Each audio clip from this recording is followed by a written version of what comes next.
He didn't stop for strangers. Not anymore. But when his horse reared back on that sun-scorched trail and Ethan Cole saw her, a pregnant woman, on her hands and knees in the dirt alone. Her broken wagon listing sideways in the heat. Something older than his grief moved through him. Something he thought had died. He stepped down from the saddle without a word. If this story already has your heart, subscribe to this channel and follow along until the very end, and drop your city in the comments below so I can see just how far this story has traveled. The summer of 1879 came down hard on the Montana Territory. Not the kind of hard that made men complain about the heat. The kind of hard that dried up creek beds and cracked the soil open like old wounds.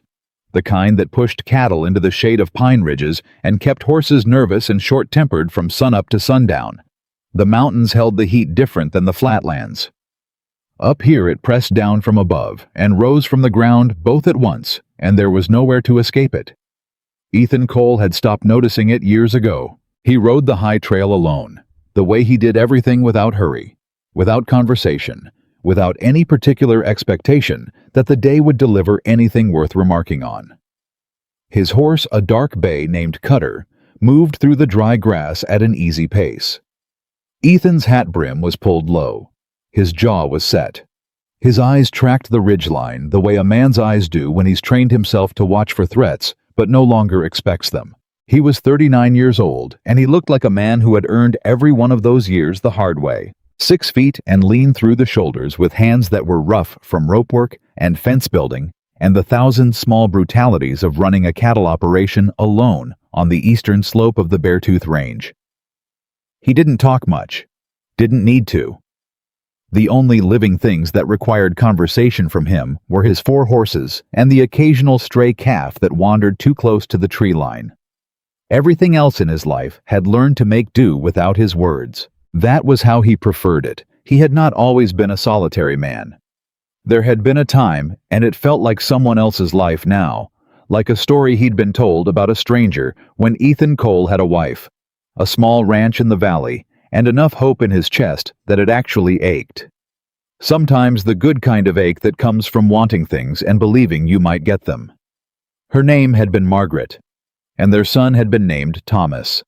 He'd been 4 years old. They were gone now, 3 years gone, and Ethan had done what grieving men sometimes do when the world takes everything from them at once.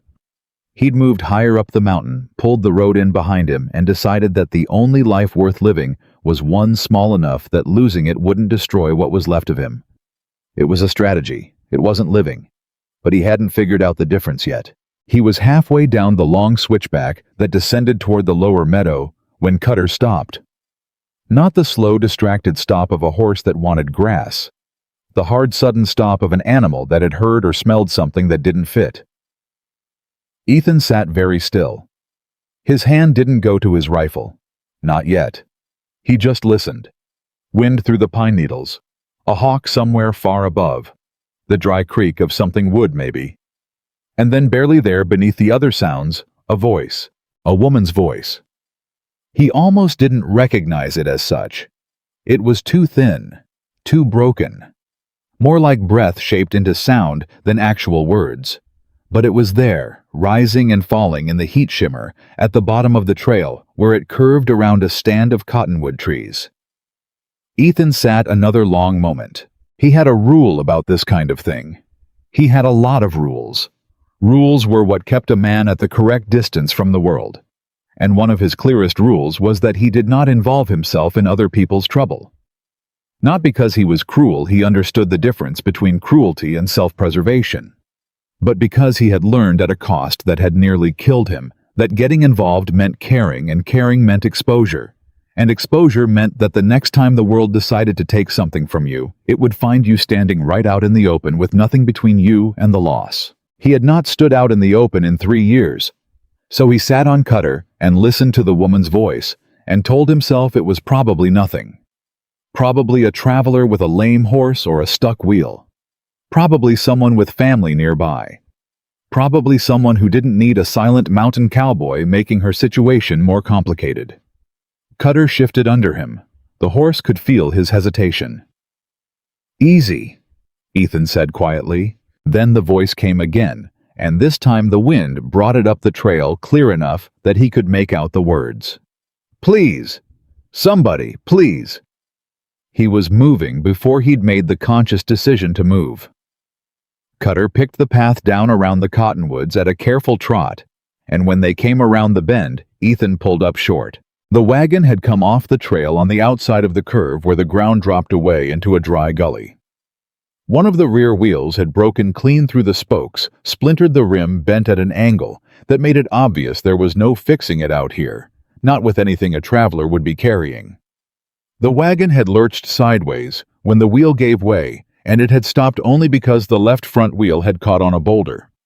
It sat at a precarious tilt, the canvas cover hanging loose on one side. The horse that had been pulling it, a thin chestnut mare, stood in the traces, with her head low spent, from heat and effort not attempting to pull anymore. She'd given up. The traces had tangled when the wagon listed, and she'd simply stopped. And on the ground beside the wagon on her hands and knees in the dirt, and the heat, was a woman. She was young, late 20s maybe. Brown hair that had come loose from whatever arrangement it had started the day in. A dress that was pale blue and now covered in trail dust. One hand pressed flat to the earth. One hand pressed to her side. She was very, very pregnant. Ethan's chest did something complicated. He ignored it. He stepped down from Cutter without a word and looped the reins over the wagon's sideboard. He moved toward her, keeping his footsteps deliberate so he wouldn't startle her. She hadn't seen him yet. Her head was down. "Ma'am!" She flinched so hard she nearly fell sideways. Her head came up, and for a moment her eyes, dark brown wide with pain, and something rawer than fear, went straight to his gun belt. It was the first thing women alone on the trail always checked. "I'm not going to hurt you," he said. He said it flat because he didn't know how else to say things. "What happened?" She stared at him for another second. Then her face crumpled, not into weakness he would understand later, but into the particular kind of relief that breaks over a person when they've been holding themselves together so hard for so long that the sight of another human face is almost more than they can stand. "The wheel," she managed. "The wheel broke, and I can't." She stopped, pressed harder on her side. "Something's wrong. How long have you been down?" "I don't, an hour maybe. I don't know." She tried to push herself upright and couldn't, and the sound she made trying not to cry out was the kind of sound that settled somewhere in Ethan's sternum and didn't leave. "My name is Rose Calloway. I'm traveling alone. I know it was foolish. I know it, but I didn't have a choice. I didn't have—" "Ma'am." He cut her off, not unkindly. "I don't need your justifications. I need to know if it's the baby or something else." She blinked. Then something shifted in her face, some small recalibration, like she'd expected judgment and received something different. "I don't know. The pain started about 20 minutes ago. It might be from trying to manage the horse when the wheel, but it might not be." Ethan crouched down to her level. He looked at her face, the color of it, the set of her jaw. He'd helped 2 mares foal in the last year, and he was not in the practice of comparing women to horses, but he understood bodies under strain. He understood pain and how people hid it. She was hiding a great deal of it right now. "Can you stand?" he asked. "I think so.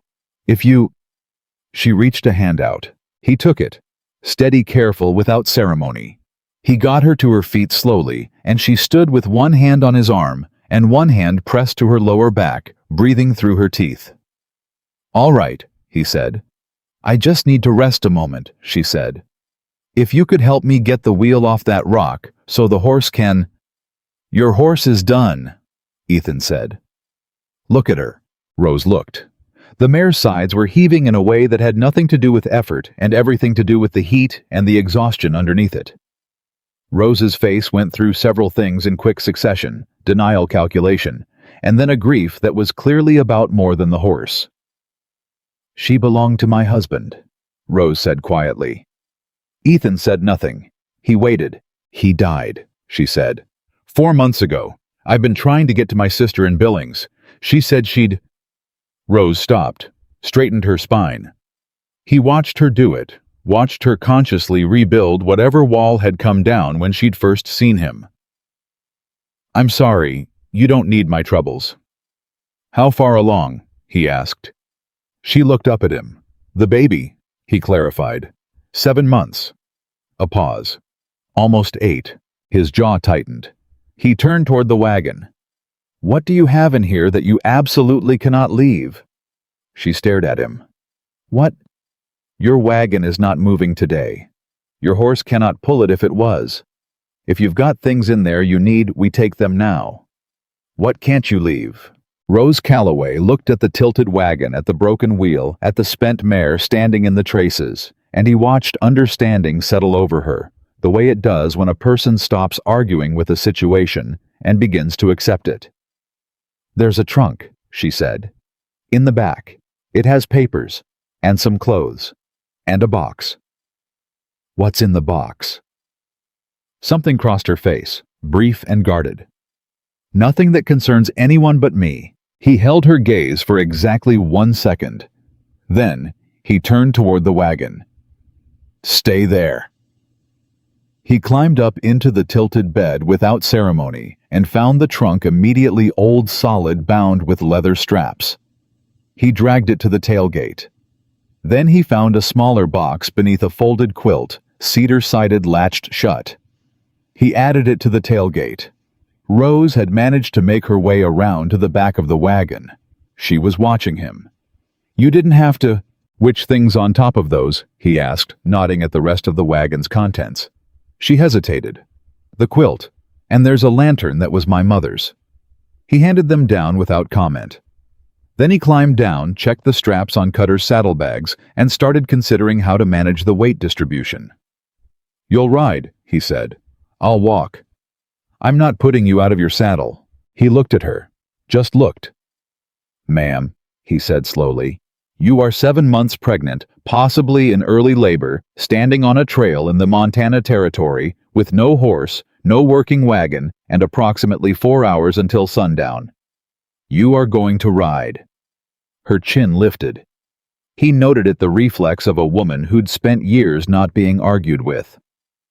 "I don't know you." "No?" He agreed. "You don't. For all I know, you could be—" "Could be what?" he asked, not aggressive, just direct. She stopped. Looked at his hands. Looked at his face. He had the patience to let her look because he understood what she was doing. She was taking stock of him the way a person does when they're making a decision they can't unmake. "You're not going to hurt me," she said finally. It wasn't a question anymore. "No," he said. "Why not?" And this question, he understood, was not about him specifically. It was about all of them. Every man she had encountered on this road. Every man who had looked at a woman alone and made a calculation. Ethan Cole thought about his wife. He thought about Margaret in the last year of her life, how stubborn she'd been, how she'd refused help until it was too late to be helped. He thought about what it would have meant to him in those years if a stranger had simply said no. "I will not leave you here." "Because it's the right thing," he said. Rose Calloway looked at him for a long moment. Then she pressed her lips together, nodded once, and moved toward Cutter. He helped her up into the saddle, a process that was not graceful and required patience from both of them, and adjusted the stirrups and settled the smaller box in front of her where she could hold it against her with one arm. "Hold the saddle horn," he said. "Not the reins. I'll lead." "Your ranch," she said. "How far, ye? 2 hours on foot. Maybe less." She looked out at the trail ahead. The mountains rose on either side of it, pine dark and enormous, and the sky above was that particular blue that only happens in Montana in August, too saturated to look real, too big to take in all at once. "I'm going to repay you," she said. "Whatever this costs you, I will find a way." "Don't worry about that now," he said. "It matters to me." He looked up at her, shielding his eyes against the glare. "I know it does," he said quietly. "That's not what I'm worried about right now." He took Cutter's lead and started walking. They didn't speak much on the way up. He watched the trail, and she watched the mountains, and somewhere in the silence between them, the afternoon aged toward evening, and the heat began very slowly to release its grip. He had set himself a different pace than usual, slower, watching the horse's movement, watching her face. She wasn't complaining. That told him things about her that she probably hadn't intended to reveal. She held the cedar box against herself with one arm and the saddle horn with the other, and she kept her back straight, and she breathed through the pain when it came, and she did not make a sound. He noticed all of it. He did not ask about the pain again until they had crested the second ridge and the ranch came into view below the low-roofed main house, the barn, the horse pasture still holding the day's last light in the grass. "Still coming?" he asked. "Intermittently," she said. "Maybe 10 minutes apart." He stopped walking. She noticed. "Keep going," she said. "Please. I need to be somewhere that isn't the middle of a trail." 10 minutes is concerning. I know. Her voice was entirely steady. He had the feeling she had been practicing that steadiness for months. "But it's been 10 minutes apart for the last hour, and it hasn't changed, so either it's something else or it's very, very early. Either way, we're better off moving." He studied her face for another moment. Then he started walking again. "You've done this before," he said. It wasn't quite a question. A long pause. "I had a daughter," Rose said. 2 years ago. She lived 4 days. Ethan said nothing. He kept walking. He understood in the way that broken people understand each other without requiring elaboration exactly what those 4 days had cost her. Exactly what kind of weight she was carrying into this second pregnancy. Exactly how much courage it had taken to walk up to this particular fear all over again. He didn't say any of that. What he said was, "I've got a spare room. It's plain, but the roof doesn't leak." He heard her exhale slow, careful, like she was holding the grief back until she had somewhere safe to set it down. "Thank you," she said, very quietly. "Don't thank me yet," he said. "You haven't seen the cooking." And to his considerable surprise, Rose Calloway laughed. It was small, barely a sound, but it was real, and it moved through the evening air between them and settled somewhere in his chest in a place that had been closed for a very long time. He didn't examine it. He just kept walking. The ranch house was clean. He was not a man who tolerated mess, not because anyone had taught him to care about appearances, but because the discipline of order had kept him functional through the worst of his grief. He'd learned early that a man whose surroundings are in chaos will eventually stop being able to manage himself. So the house was clean, and there was firewood stacked inside, and the spare room had a bed with a real mattress that had belonged to his mother. And when Rose stepped through the door and looked around at all of it, she stopped walking. "You live here alone," she said. "Yes." "It doesn't look like it." He didn't know what to say to that, so he said nothing and gestured toward the hallway. "Bedroom's this way." She followed him. He showed her the room. She stood in the doorway looking at the bed, the way some people look at things they don't believe they're permitted to want. "I don't want to impose," she said. "Ma'am." He stopped, turned toward her. "You are not imposing. You are a woman who needs a safe place to sleep tonight, and I have one. That's the entire situation." She looked at him for a long moment. In the fading light through the window, he could see how tired she was. The kind of tired that went past the body and into something deeper. The kind of tired that comes from carrying more than your share for too long. "My husband's name was William," she said. "It seemed to come from nowhere. He died of fever. We were supposed to make this trip together." A pause. He'd been planning it for 2 years. He had this idea about Montana, about starting fresh. He used to say the mountains didn't know your history. You could just be whoever you needed to be. Ethan was quiet for a moment. He wasn't wrong about that. No. She touched the doorframe lightly. He wasn't wrong about much. There was a grief in it that Ethan recognized as the specific grief of loving someone who made sense, who fit the shape of the world the way good things fit, and losing them before you were done needing them. He said, "There's water in the pitcher on the dresser. I'll heat something for supper." "You don't have to." "I eat supper every night," he said. "It's no more trouble to make it for two." She looked like she wanted to argue. Then she pressed her lips together and nodded. He left her to it. He made what he had: salt pork and beans, and cornbread that came out better than he expected, which was either good luck or the fact that he'd been paying more attention than usual. She came out of the bedroom for supper.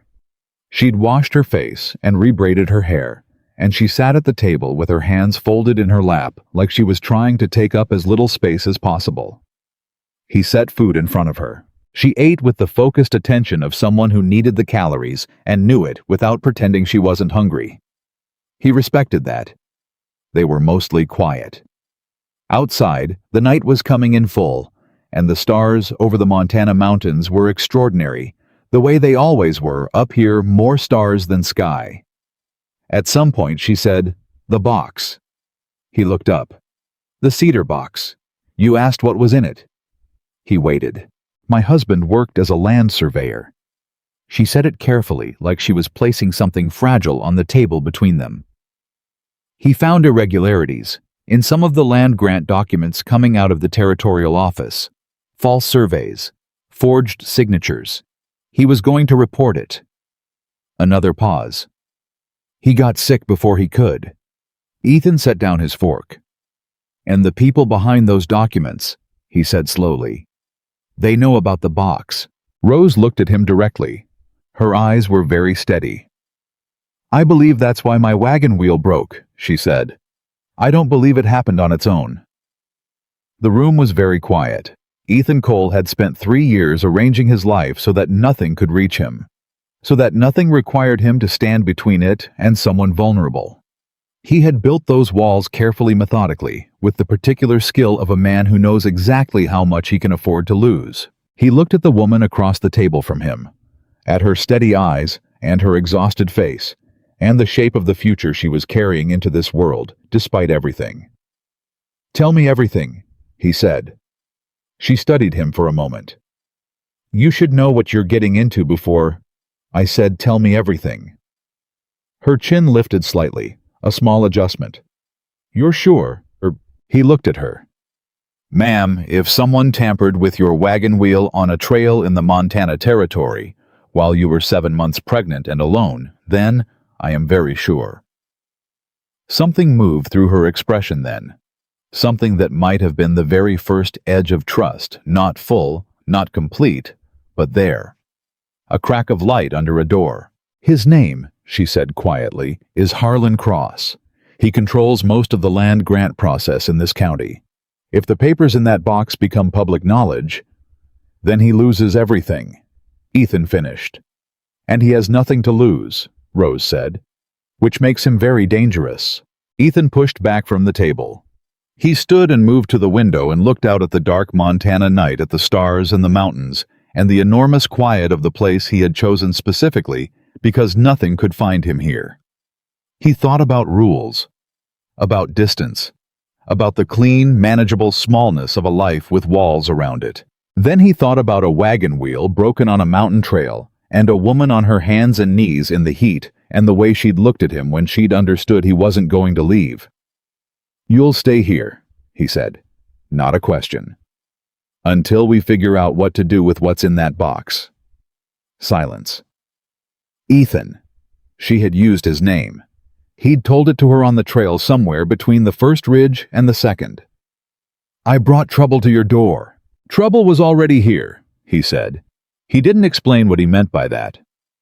"I just wasn't paying attention to it." He turned back from the window. "Get some sleep. We'll talk more in the morning." She didn't move right away.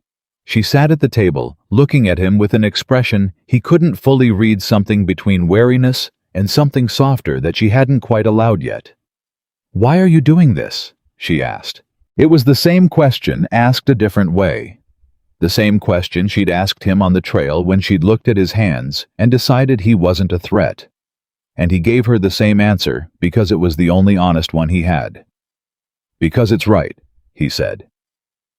Rose Calloway looked at him for one more long moment. Then she nodded and pushed herself carefully to her feet and walked back to the bedroom. Ethan stood at the window long after he heard the door close. Outside, the Montana night was enormous and very still. Somewhere in the dark, on a trail below the second ridge, there was a broken wagon with a cedar box full of papers that someone powerful wanted destroyed. And here inside this house that had been silent for 3 years, there was a woman sleeping in his mother's room, and the baby she was carrying, and whatever came next. Ethan Cole had not signed up for any of this.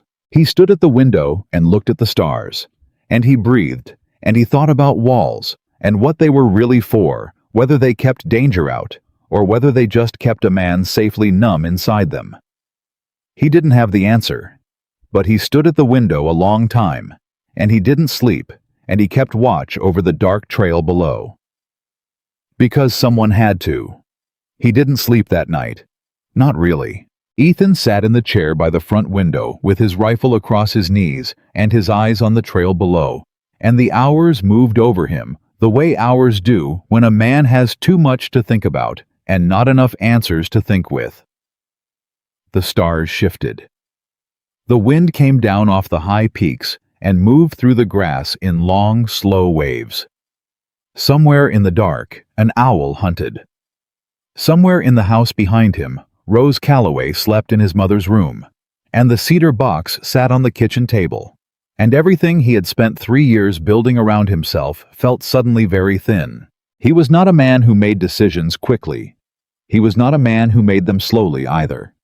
He made them the way he'd always made them, by sitting with a thing until it settled into its true shape, and then responding to what was actually there instead of what he wished was there. What was actually there was this: a pregnant widow with evidence of land fraud against a powerful man sleeping in his house 2 hours up a mountain trail from a broken wagon that someone had probably tampered with on purpose. That was the shape of it. He sat with it until first light came gray through the window, and Cutter moved in the pasture, and the day began to declare itself whether he was ready or not. Then he stood, set the rifle by the door, and started the fire for coffee. Rose was awake before the coffee was done.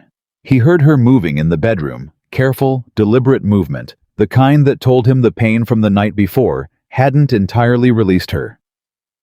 He didn't go to the hallway. He waited. He poured 2 cups when the coffee was ready and set one at her side of the table, because there was a her side of the table now, apparently, which was a thing he hadn't had in 3 years. She came out in a clean dress, pale yellow, this time her hair already braided. She looked better than she had the night before, which was not the same as looking rested, but it was something. She saw the coffee and stopped. "You didn't sleep," she said. He looked at her. "How do you know?" "You're wearing the same clothes." He almost said something about how that didn't prove anything. Then he decided it wasn't worth the effort. "I kept watch." She sat down slowly, both hands on the table, and looked at him with those steady dark eyes. "You kept watch because of what I told you last night?" "Yes." "Ethan." She wrapped both hands around the coffee cup. "I didn't tell you that so you would—" "I know why you told me," he said. "And I kept watch because I decided to, not because you asked." She was quiet for a moment. He could see her deciding whether to push back on that. She had the look of a woman who was accustomed to pushing back. She didn't. She drank her coffee instead, and he recognized that too, the particular grace of someone who knows when to let a thing be. "The pains stopped," she said. "In the night. I don't think it's time." "Good. But they could start again." "I know." "If they do—" She stopped, started again. "I've helped at 2 births. I know what to do if there's time, but if it happens fast—" "I've helped bring livestock into the world for 20 years, he said. "I know it's not the same thing." She stared at him. "But the principle is similar enough," he said, "that you don't need to be afraid on that account." She kept staring. Then, unexpectedly, a short sound escaped her, Not quite a laugh, more like the ghost of one surprised out of her before she could stop it. "You're a very strange man," she said. "So I've been told." She shook her head slowly. Then she looked at the cedar box on the table. The ease that had briefly flickered between them went out of her face, and she became again the woman who was carrying something heavy.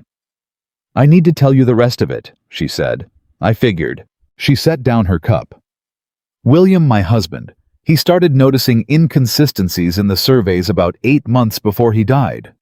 Parcels that appeared on the official maps but didn't match the physical land, boundaries that had been quietly shifted. He thought at first it was clerical error." She paused. "Then he found a name on 3 of the documents that shouldn't have been there. A man who'd been dead for 2 years. Someone was using that name to sign off on surveys. Someone with access to the Territorial Land Office." Ethan said nothing. He watched her face. He spent 4 months gathering documentation. Everything in that box surveys correspondences, signed affidavits from 2 homesteaders who'd been pushed off land they'd legally claimed. He was going to take it to the Federal Land Office in Helena. She stopped. "He got sick in April. Fever. It moved fast." Her voice stayed level throughout all of this. It was the levelness of someone who had told a fact so many times in their own head that it had become a fact and nothing more, at least while they were telling it. "He died in 3 weeks. And the box," Ethan said. "He told me about it 2 days before he died. He made me promise to get it to Helena." Her jaw tightened. "I intended to go directly, but there were things to settle, the house to close, funds to arrange. It took longer than I expected, and I think someone started watching me. Someone connected to Harlan Cross." "You think the accident yesterday was Cross's doing?" "I think someone loosened the wheel pin," she said quietly. "It was holding fine for 2 days of travel. That kind of failure, it doesn't happen that way on its own. Not usually." Ethan turned this over. "Cross would need someone on the road, someone watching the main trail." "He has men," Rose said. "William mentioned that. Cross keeps men on retainer, not outlaws exactly, more like hired hands who don't ask questions about what kind of work they're doing." Ethan stood and moved to the window. He looked at the trail below. The morning light was full now, and the meadow grass was gold and still. Nothing moved on the trail. That didn't mean nothing was there. "If they found the wagon," he said, "they found it empty. The box is gone. They'll know someone came along." "Yes." "Which means they'll start working outward from that point on the trail. Asking questions. Looking for anyone who came through that stretch of road yesterday afternoon." "Yes," Rose said again. "And this is the only working ranch within 2 hours of that location." The silence that followed was neither of them saying the obvious thing, which was that Harlan Cross's men would be here by tomorrow at the latest. Maybe sooner. Ethan turned back from the window. "How certain are you about the Federal Land Office, that they'd act on what's in that box?" "William believed they would," she said. "There are affidavits from 2 men. There are forged documents with provable forgeries. He was very thorough. And the man whose name is being used, the dead man, his family is still living. William had a letter from the widow confirming her husband never signed any surveys in the last 2 years of his life." She looked directly at him.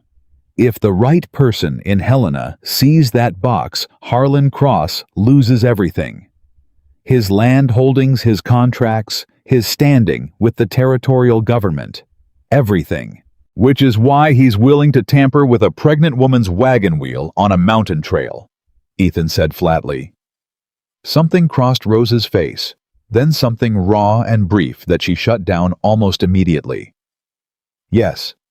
He looked at her for a moment, at the set of her shoulders, at the hands around the coffee cup that were not quite steady. "You're not scared," he said. It was an observation, not a compliment. "I am terrified," she said. "I'm just not going to let it stop me." Ethan Cole had known men who said things like that and didn't mean them. He had known maybe 2 or 3 who meant them exactly as stated. He believed she meant it exactly as stated. "All right," he said. Here's what I'm going to do. What he was going to do was ride down to the Brannigan place, his nearest neighbors 4 miles south, and send word through them to a man named Aldous Graves, who was a federal deputy marshal based out of Miles City. Ethan had done Aldous a good turn 2 years back, the details of which were not important, except that the man owed him, and more than that, the man was honest, which was rarer and more valuable than the debt. He explained this to Rose while he saddled his second horse, a steady gray named November, built for distance, and not much else, and she stood at the fence rail and listened. "You're trusting a debt," she said.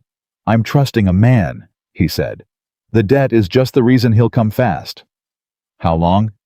"If the Brannigans get the message today, 2 days. Maybe 3. She was quiet, doing the arithmetic of that against whatever she knew about Harlan Cross's reach and speed. "And until then we stay put and don't make noise." He checked the cinch on November's saddle. "I need you to stay inside. Keep the box somewhere other than the kitchen table. And if anyone comes up the trail before I'm back, how will I know if they're Cross's men or just travelers? If they come up this trail," Ethan said, "they're not travelers. There's nothing at the end of this road except my ranch." That landed. He watched it land. "Keep the curtains drawn," he said. "There's a Winchester above the fireplace. You know how to use a rifle?" She raised an eyebrow. "My father was a farmer in Kansas," she said. "What do you think?" "I think yes," he said. "Correct." He swung up onto November and looked down at her. "I'll be back by midday. Lock the door behind me." "Ethan?" He stopped. She looked up at him. The morning light was on her face, and for a moment, just a moment, she looked exactly as tired and frightened as she actually was, with none of the careful composure she kept over it. "Be careful," she said. He nodded once. "Always am." He wasn't always careful, but it seemed like the thing to say, and he thought she probably knew that, and she nodded back, and he rode down the trail. He was gone 3 hours. 3 hours was long enough. He came back up the trail at a pace November didn't enjoy, but maintained because Ethan asked it of her, and he came through the gate and had his eyes on the house from 100 yards out, checking the curtains, the door, the small signs a man learns to read when he spent years watching for things that aren't right. Everything looked right. He exhaled. He put November in the pasture and walked to the house and knocked before he tried the door, because it was a locked door now, and he'd told her to lock it, and there was a woman with a rifle inside who didn't need to be startled. The latch moved immediately. She'd been near the door. She pulled it open and looked at him. He could see she'd been running her own kind of watch from inside the particular tightness around a person's eyes when they've been alert for hours. "The Brannigans will send the message," he said. "Their boy is riding to Miles City today." She stepped back to let him in. "Anyone on the trail?" "No." He took off his hat. "But I found something at the wagon." She went still. He reached into his coat and produced a piece of paper, folded once creased sharp, the kind of note someone leaves when they want it found. He'd found it tucked into the broken wheel hub, which meant someone had been back to the wagon after he'd taken Rose and her things away. "Someone knew the wagon," he said. "Or knew to check it." Rose unfolded the paper. He watched her read it. Her face didn't change, not the way most people's faces change when they're frightened. Hers went very still in a different way, the way still water goes still when something is moving underneath it. She handed it back. He read it. It said, "Give us what the surveyor left and go back to Missouri. No one needs to know you were ever here. No name, no signature." "Missouri," he said. "That's where we came from," she said quietly. "They know where you're from. They know what you're carrying." He set the note on the table and looked at it. "And they know you're somewhere on this mountain." For the first time since he'd found her on the trail, Rose Calloway sat down without being ready to stand back up again. She sat in the kitchen chair and pressed both hands to her face, and he stood across the room and gave her the space to do it, because he understood that some moments needed a little room around them. "I'm sorry," she said into her hands. "I brought this here. I brought this to you. Rose. He said her name quietly, and she lowered her hands. Stop apologizing for being in danger. The people who made you dangerous are the ones doing the apologizing in this scenario. She blinked at him. Something in that blinked the grammar of it maybe seemed to catch her off guard. I mean it, he said. You didn't ask for any of this. Neither did you. No. He agreed. But I'm the one who decided to stop on that trail. That was my choice. He picked up the note and looked at it again. And I'm not changing my mind about it. She watched him for a long moment. Why not? She said. Genuinely. Not because it's right. Why? He thought about that honestly. He looked at the note. He looked at the cedar box on the shelf where she'd moved it behind the row of books his mother had left here. He thought about 3 years of silence and walls and the efficient management of a life that didn't ask him to care about anything. Because I forgot, he said slowly, that protecting someone is different from losing them. He paused. I confused the two for a long time. The kitchen was very quiet. Your wife, Rose said gently. He looked at her. I'm not prying, she said. You don't have to explain. Her name was Margaret, he said. She died in a ranch fire 3 years ago. I was in the north pasture. By the time He stopped, started again. Our son was inside. Rose closed her eyes briefly. I built this place up here because I thought distance was the same as safety, he said. Turns out, it's just distance. She didn't fill the silence with condolences. He was grateful for that. She just let it be what it was, the way he'd let her grief be what it was, on the trail the day before. William used to say, grief was a room you had to live in before you could move through it, she said finally. I thought that was a very unhelpful thing to say when he said it. She looked at the box on the shelf. I understand it better now. Ethan sat down at the table across from her. First time he'd sat across from another person at this table in 3 years. It felt strange, not bad, just strange. Tell me about him, he said. William. She looked surprised. Why? Because you're carrying something that belonged to him and you're risking your life for it and your baby's life, he said. I'd like to know the kind of man that was worth that. Something moved through her face, unexpected, unguarded. Like a window opening in a wall, and she told him. She talked for an hour. He listened the way he listened to things fully and without interruption, and she told him about William Calloway, who had been a surveyor and a reader of books, and a man who believed perhaps too earnestly for his own good that the law was a thing worth holding to, who had grown up in St. Louis and found the West on a map and never quite recovered from the discovery, who had made Rose laugh on their first meeting by confidently mispronouncing 3 consecutive words in a conversation about cattle, and then absolutely refusing to be embarrassed about it. She told him about the daughter they'd lost, Eleanor. They'd named her Eleanor Marie, and the 4 days of her life, and the way William had held her without stopping, as though if he held her hard enough and long enough, he could keep her.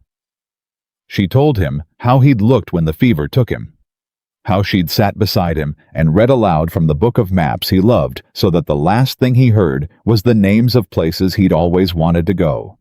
Ethan listened to all of it. When she was done, the kitchen was afternoon lit and quiet, and Rose looked lighter, not less sad, but lighter. The kind of lightness that comes from setting something down briefly. He sounds like a good man, Ethan said. He was, she said. Not perfect. He was stubborn and sometimes he forgot to eat, and he was terrible at remembering dates. She smiled small and true. But he was good.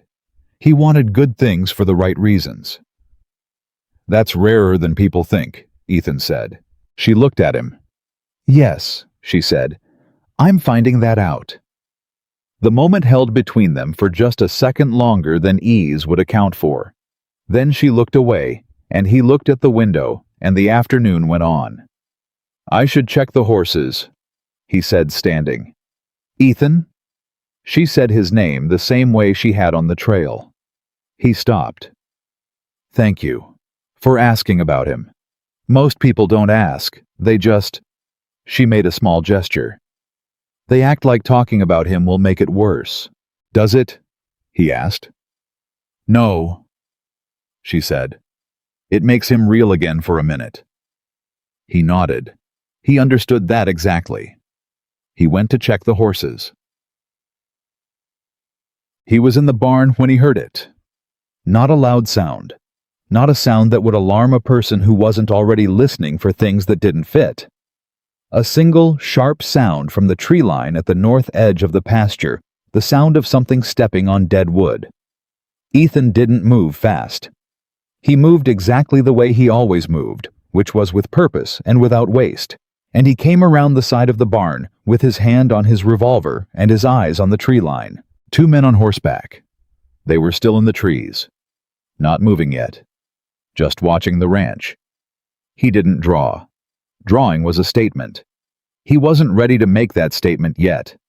He kept his hand where it was and looked at them directly, letting them know he'd seen them, letting them decide what that meant. For a long moment, nothing happened. Then one of them turned his horse and moved back into the trees. The other followed. They were gone in 30 seconds, as quiet as they'd come. Ethan stood in the pasture a long time after they disappeared. The afternoon was utterly still. Not peaceful. Just still the way a room goes still when someone has just left it. He went back to the house. Rose was at the window. She'd seen them. 2, she said when he came through the door. 2, he confirmed. They're not Cross's main men, she said. It wasn't a question. No, he said. Too obvious, too far back. Those are scouts, the kind of men you send to confirm a location before you send the men you actually want to use. She absorbed this without flinching. How long before the others come? Could be tonight, he said. More likely tomorrow. And Marshal Graves can't be here before then. No, she turned from the window. Her chin was up. Her eyes were level. She pressed one hand briefly to the side of her stomach, the gesture so automatic he understood it had nothing to do with pain, and then she straightened. Then tell me what to do, she said, and I'll do it. He looked at her standing there, tired and pregnant, and afraid, and absolutely prepared to fight, and something in his chest did the thing it had done when he'd first heard her voice on the trail. Something old, something he'd thought was finished. First thing he said, we move the box. She nodded. There's a loose board under the bedroom floor. Second one from the left past the threshold.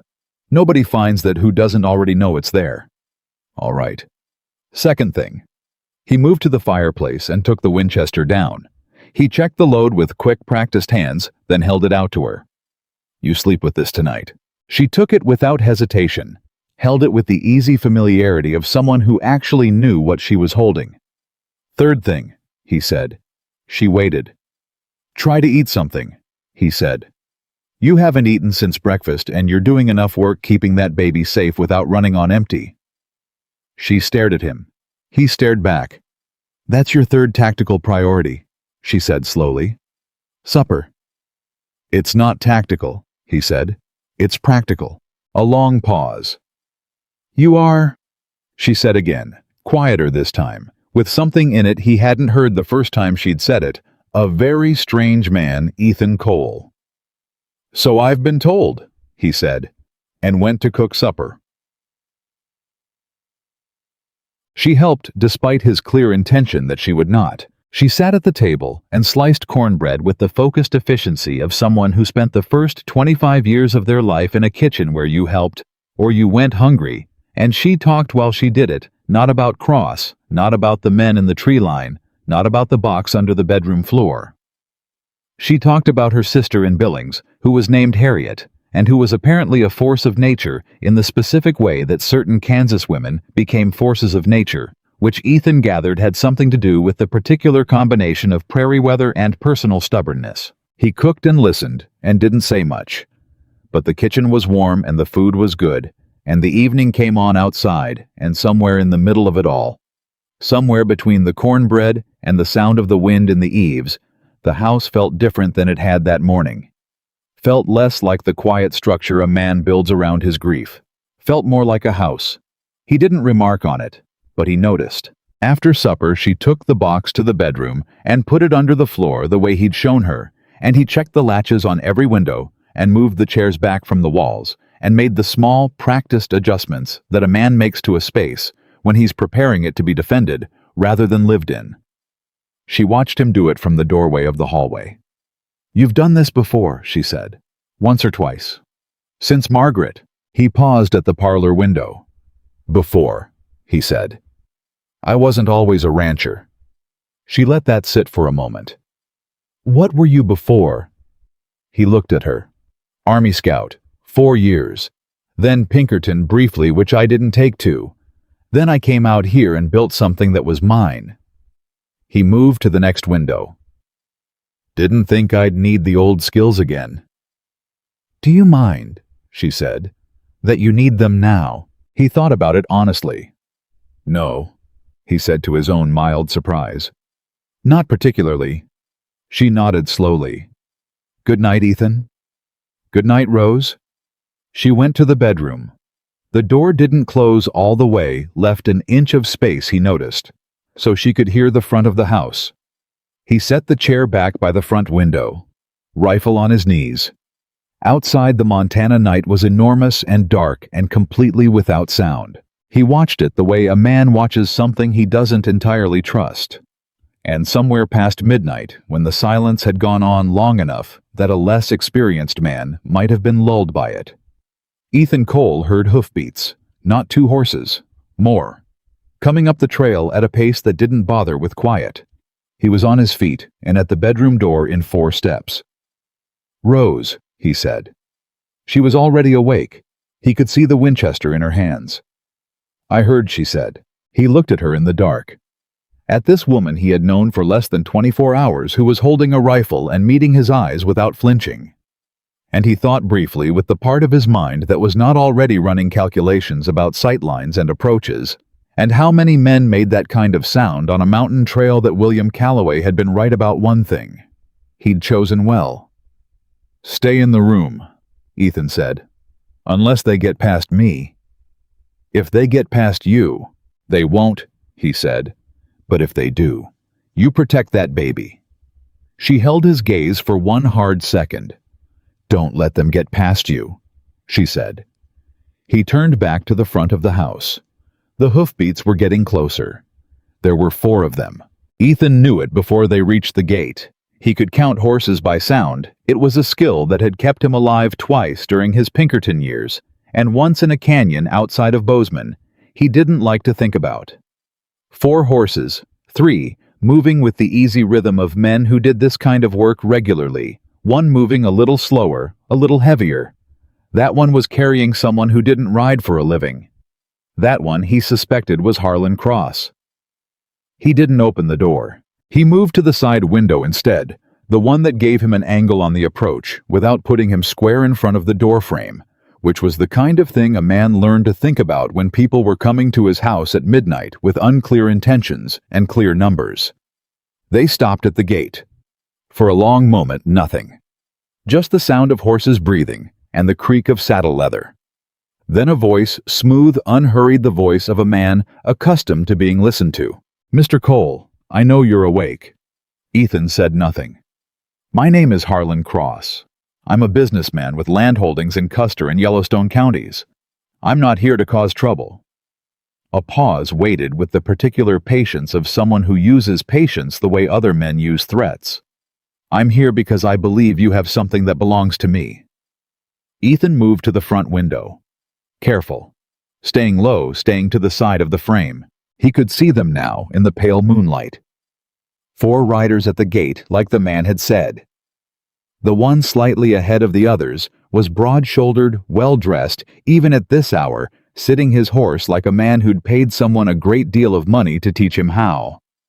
That would be Cross. The 3 behind him were not well-dressed. They had the look of men who were paid to be wherever they were told to be. One of them had his hand on his rifle. "Nothing here belongs to you," Ethan said through the window. Loud enough to carry, calm enough to mean it. A brief silence. Then, Mr. Cole, I appreciate plain speaking. Let me be equally plain. There is a woman staying in your house. She is carrying documentation that was taken from its rightful owner, that owner being myself. Now I have no quarrel with you. You seem like a reasonable man. If you send the woman out with the box, we'll be on our way before sunrise, and your name never comes up in any of this. The woman, Ethan said, is a guest on my property. She is a widow carrying stolen property. She is a pregnant woman whose wagon wheel was tampered with on a public trail, Ethan said. And I'd be real careful about what you say next, Mr. Cross, because I have a good memory and I remember everything. The silence this time was different, tighter. When Cross spoke again, the smoothness had developed a slight edge. Just slight. The kind of edge that a man tries to keep covered because he knows what it looks like when it shows. You're making this more complicated than it needs to be. No, Ethan said. You made it complicated when you sent men to tamper with a pregnant woman's wagon. I'm just dealing with what you made. He heard one of the men behind Cross shift in his saddle. Heard the unmistakable click of a rifle being cocked. Ethan's voice didn't change. If that man fires, he will not get a second chance. And the rest of you will spend the night explaining to the territorial authorities why you rode to a private ranch at midnight and discharged a weapon. I've already sent word to a federal deputy marshal. He is on his way. Whatever happens here tonight will be examined in detail. Another silence. He watched Cross's posture, the set of the shoulders, the small adjustments a man's body makes when he's recalculating. You're bluffing about the marshal, Cross said. Ask me again when he gets here, Ethan said. I'll be right inside. He stepped back from the window. He heard low voices at the gate cross and his men conferring. He couldn't make out words, only the rhythm of disagreement. Someone pushing back. Then hoofbeats, moving away. He stayed where he was for another full minute, listening to the sound diminish, counting in his head, tracking the direction. They weren't circling. They were actually leaving, for tonight. He exhaled. He went to the bedroom door. They're gone, he said. Rose was on her feet in the dark Winchester at her shoulder, already lowering it as he spoke. Her eyes were absolutely steady. Cross himself came, she said. It wasn't a question. She'd been listening through the wall. Yes. He doesn't send himself, she said. William told me that. He said Cross was a man who kept his hands clean. She set the rifle against the wall. One hand went to her side, that automatic gesture again. He must be more worried about what's in that box than I realized. Ethan stepped into the doorway. How long has he known William was gathering evidence? I don't know exactly. She sat on the edge of the bed. The composure she'd been holding started to show its edges, not break, just show. Like watching good timber begin to flex under more weight than it was built for. Long enough. William said he started being followed 2 months before he got sick. And after William died. 3 weeks after someone broke into our house in Missouri. Her voice stayed even. They were neat about it. Tried to make it look like nothing had been disturbed. But I knew my own home. She pressed her lips together. That's when I knew I had to leave. You should have gone straight to Helena, he said. Without judgment. Just the fact of it. I know that now, she said. I thought moving carefully would be safer than moving fast. I was trying to protect the baby. Her jaw tightened. I was wrong. You're here, he said. Boxes under the floor. Marshall's coming. She looked up at him. They'll come back. Tomorrow night, he said. Maybe sooner if Cross decides patience isn't working. What do we do? Ethan leaned against the doorframe. He turned the situation in his mind the way he turned things, looking at it from each side, accounting for weight and balance. We don't wait for them to choose the time, he said. She watched him. I need you to trust me on the next part, he said. I do trust you, she said. The words came out quickly. Then she seemed to hear herself, and something moved through her expression. Surprise, maybe at her own certainty. I don't entirely know why, but I do. All right, he said. Get some sleep. I mean it this time. I need you rested for tomorrow. She looked like she wanted to argue. She was very good at looking like she wanted to argue. Ethan, she said. Rose. If something happens, nothing's happening tonight. They're gone. But if... She stopped, looked at her hands. There's a letter in the box, addressed to Harriet, my sister. If something happens to me, I need someone to... I'll see that she gets it, he said. Quiet, absolute. She looked up at him. He watched the thing she was holding together hold together, and he understood exactly how much effort that was taking. Thank you, she said. So softly it was barely sound. He nodded once, pulled the door mostly closed, went back to his chair. The Montana night outside was empty again, or seemed empty, which wasn't the same thing at all. He knew that. He sat with his rifle and his coffee, and the knowledge of what morning was going to require, and he thought about what it meant that Harlan Cross had come himself. It meant the man was scared. Good. Scared men made mistakes. He had a plan by the time the first gray light came through the window. It wasn't a perfect plan. Perfect plans required resources he didn't have and time he didn't have, and the assumption that nothing would go sideways, which was an assumption he'd learned not to make since approximately the age of 22. But it was a real plan built from what he actually had, which was the terrain, the element of surprise. One good horse, one woman with a rifle, who he'd now seen under pressure twice, and who hadn't broken either time, and a federal deputy marshal who should be arriving within 24 hours. The question was what Cross would do in that 24 hours. Cross had come himself last night because he wanted the box returned quietly. No record, no official involvement. A simple exchange, give it back, disappear, no one talks about it. He'd expected a ranch hand who'd taken in a stray and could be frightened or bought off. Instead, he'd found something else. Now he knew he couldn't buy it, and he'd have to calculate whether he could afford to frighten it. And when he finished that calculation, he'd come back with more men and a different approach. Ethan needed to change the board before that calculation was finished. He went to the bedroom door and knocked at first light. Rose answered it almost immediately. She hadn't slept much either, he guessed. She was dressed, and her hair was done, and the Winchester was in her hand. I need to borrow a page from the box, he said. She studied him. Why? I need Cross to believe I'm willing to negotiate. I need him to meet me somewhere specific. A pause. You're going to draw him away from the ranch. I need him away from his men, or most of them. He looked at her directly.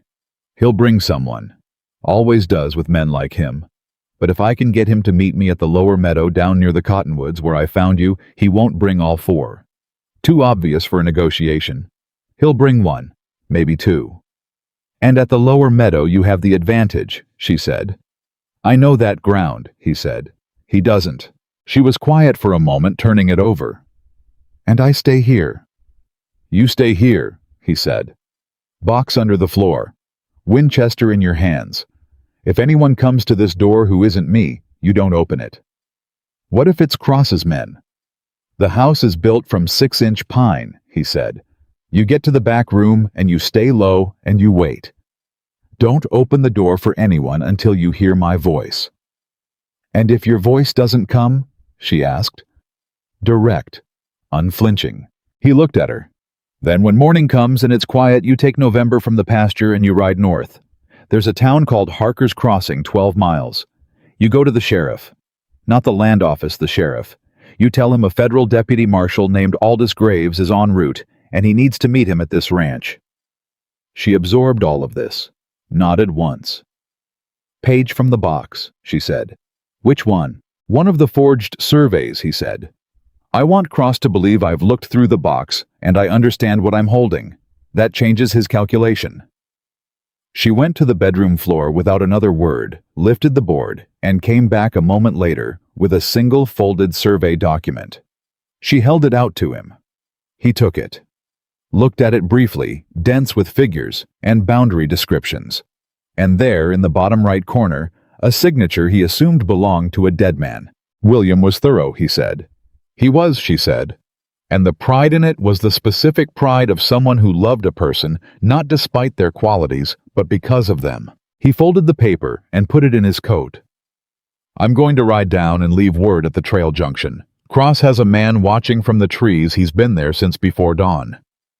He'd heard him at about 4 in the morning. One man, one horse holding position, watching. I'll make sure the message reaches Cross within the hour. And he'll come to the lower meadow. He'll come, Ethan said, because the alternative is coming here with force and leaving tracks that a federal marshal can follow. He doesn't want that.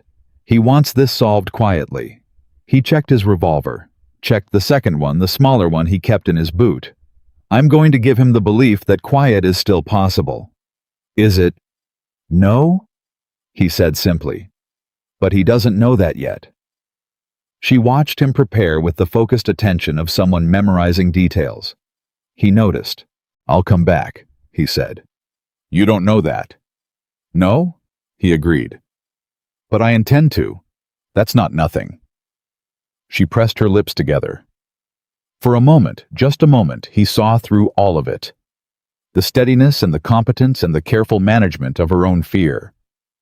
He saw what was underneath it, which was a woman who had already lost one person she depended on and was standing at the particular edge where that can make a person either very closed or very honest. She was being very honest. Don't get killed, Ethan Cole, she said. Doing my best, he said. He left before she could say anything else. The man in the trees was younger than Ethan had expected, maybe 22, 23, with the uncertain posture of someone who was used to following orders and not entirely comfortable with the specific orders he was currently following. He had a rifle, but he hadn't raised it when Ethan rode directly toward him, which told Ethan the orders were to watch not to engage. Ethan stopped November 10 feet away. The young man stared at him. You work for Cross, Ethan said. Not a question. A muscle in the young man's jaw worked. I don't know what your son, Ethan said. I've been tracking you since 4 in the morning. I know where you've been sitting. I know how many times you've shifted in that saddle, and I know you've got a signal whistle in your left coat pocket, because I could see the outline of it from 100 yards when the sun came up. He paused. I'm not your enemy. I want to give you a message for your employer. The young man stared. Tell Harlan Cross I'll meet him at the lower meadow, the Cottonwood Grove, at the base of the Switchback Trail at 2 o'clock this afternoon. I have 1 page from the surveyor's documentation. I want to discuss terms. He held the young man's gaze. Can you remember all of that? A pause. Lower meadow, Cottonwoods, 2 o'clock, 1 page, terms. That's right. Ethan turned November back toward the trail. Over his shoulder. Tell him to come with no more than 1 man. If I see more than 2 riders coming into that meadow, I'll know negotiation isn't what he's after, and I'll plan accordingly. He rode away without looking back. He was back at the ranch in 40 minutes. Rose had made coffee. She poured him a cup without being asked, and he took it, and they sat at the table, and he told her what he'd done. He'll honor the limit, she said slowly when he'd finished. 2 riders. Because he needs this to appear like a negotiation. For about 5 minutes, Ethan said. Then he'll try to take the page and find out where the rest of the box is. And then he'll find out that I'm a harder problem than he planned for. She set her cup down. I don't like this. I know. There are too many ways it goes wrong. I know that too. Ethan. She leaned forward slightly. What if I come with you? He looked at her. I'm not helpless, she said. And I know Cross's voice, I've heard it before. William had dealings with him early on before he understood what the man was. I know how he talks when he's deciding something. I'd know before you would if he's planning something. Rose. He said her name quiet and level. You are 8 months pregnant. You are not coming to a confrontation with a man who already tampered with your wagon. I can stay back. In the tree line. You'd never know I was there. I would absolutely know you were there, he said, because I would spend the entire conversation thinking about you being there, which means I'd be thinking about the wrong thing. He held her gaze. The best thing you can do for me today is be exactly where I know you are. She stared at him. Her jaw was tight. He watched her want to argue and decide against it. You're not wrong, she said finally. The admission clearly cost her something. I usually am wrong, he said. This is one of the other times. The corner of her mouth moved, just barely. The Brannigan boy should have reached Miles City by last night, he said. If Aldous rides hard, he could make it here by evening. If, she said. If, he agreed. And if he doesn't, then I deal with what's in front of me. She looked at him for a long moment. Something shifted in her face, slow, careful, like watching ice begin to move in spring. You're not afraid of this, she said. Are you? It wasn't quite a question. He thought about how to answer it honestly. I'm careful, he said. That's not the same as afraid. No, she said. But most careful men are still afraid. I made my peace with certain things 3 years ago, he said. When you've already lost what you were most afraid of losing. A lot of other fears stop having teeth. She was quiet for a moment. Then, is that what happened? You lost the fear. I lost a lot of things, he said. The fear was one of them. I don't know if that's better or worse than the alternative. She reached across the table then, and he went very still because it was unexpected, and put her hand over his for just a moment. Not long, just long enough to mean it. It's better, she said. Right now for both of us, it's better. He looked at her hand on his. He didn't move. You're going to be fine today, she said. And then you're going to come back here, and this is going to be over. You don't know that, he said. Her own words back at her. No, she said, but I intend to believe it. That's not nothing. He looked up at her. Something moved through him that he didn't try to name because naming things made them real in ways that were sometimes more than a person could manage at once. She took her hand back, picked up her coffee. He let out a slow breath. I'm leaving at 1, he said. The rifle stays with you. Obviously, she said. He was at the cottonwoods by 1:45. He knew the spot well. He'd ridden past it 100 times, had watered his horses at the creek that ran beside it, in wetter years had sheltered there once during a lightning storm. He knew exactly where to stand to have the sun at his back and the tree cover on his left, and the creek bed dry now in the August heat, giving him a natural barrier on the right. Cross would have to come at him straight. No flanking without crossing open ground. He stood and waited. November was tied out of sight 50 yards back. At 2 o'clock exactly, he heard horses. 2 horses. He counted them. 2. He let himself exhale. They came out of the south end of the meadow cross, and one man, the same broad-shouldered, well-dressed Cross from last night, and beside him, a man who was built like he'd been assembled specifically for physical disagreement. Big hands, flat eyes. The kind of man you put next to you when you want to remind someone of their options. They stopped 20 feet away. Cross looked at him with the careful, assessing look of a man who'd spent 40 years reading people. Ethan let him look. Mr. Cole, Cross said. Mr. Cross. I appreciate the invitation.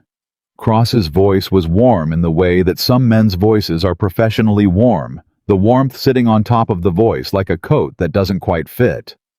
I hope we can settle this like reasonable men. That's the idea, Ethan said. You have something for me.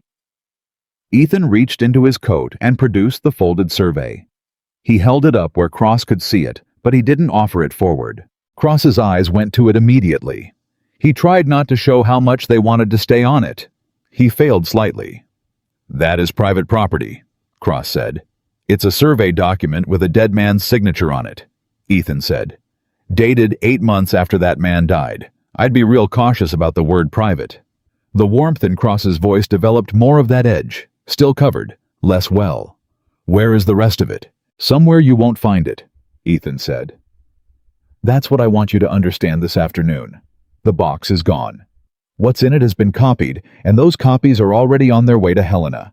This page is the only piece that's still here, and I brought it so you could see what's coming for you." A silence. Cross's large companion shifted his weight forward. "Easy," Ethan said without looking at the man. "I'm talking to Mr. Cross." Cross raised one hand, a small gesture, the practiced gesture of a man who expected to be obeyed, and the large man stilled.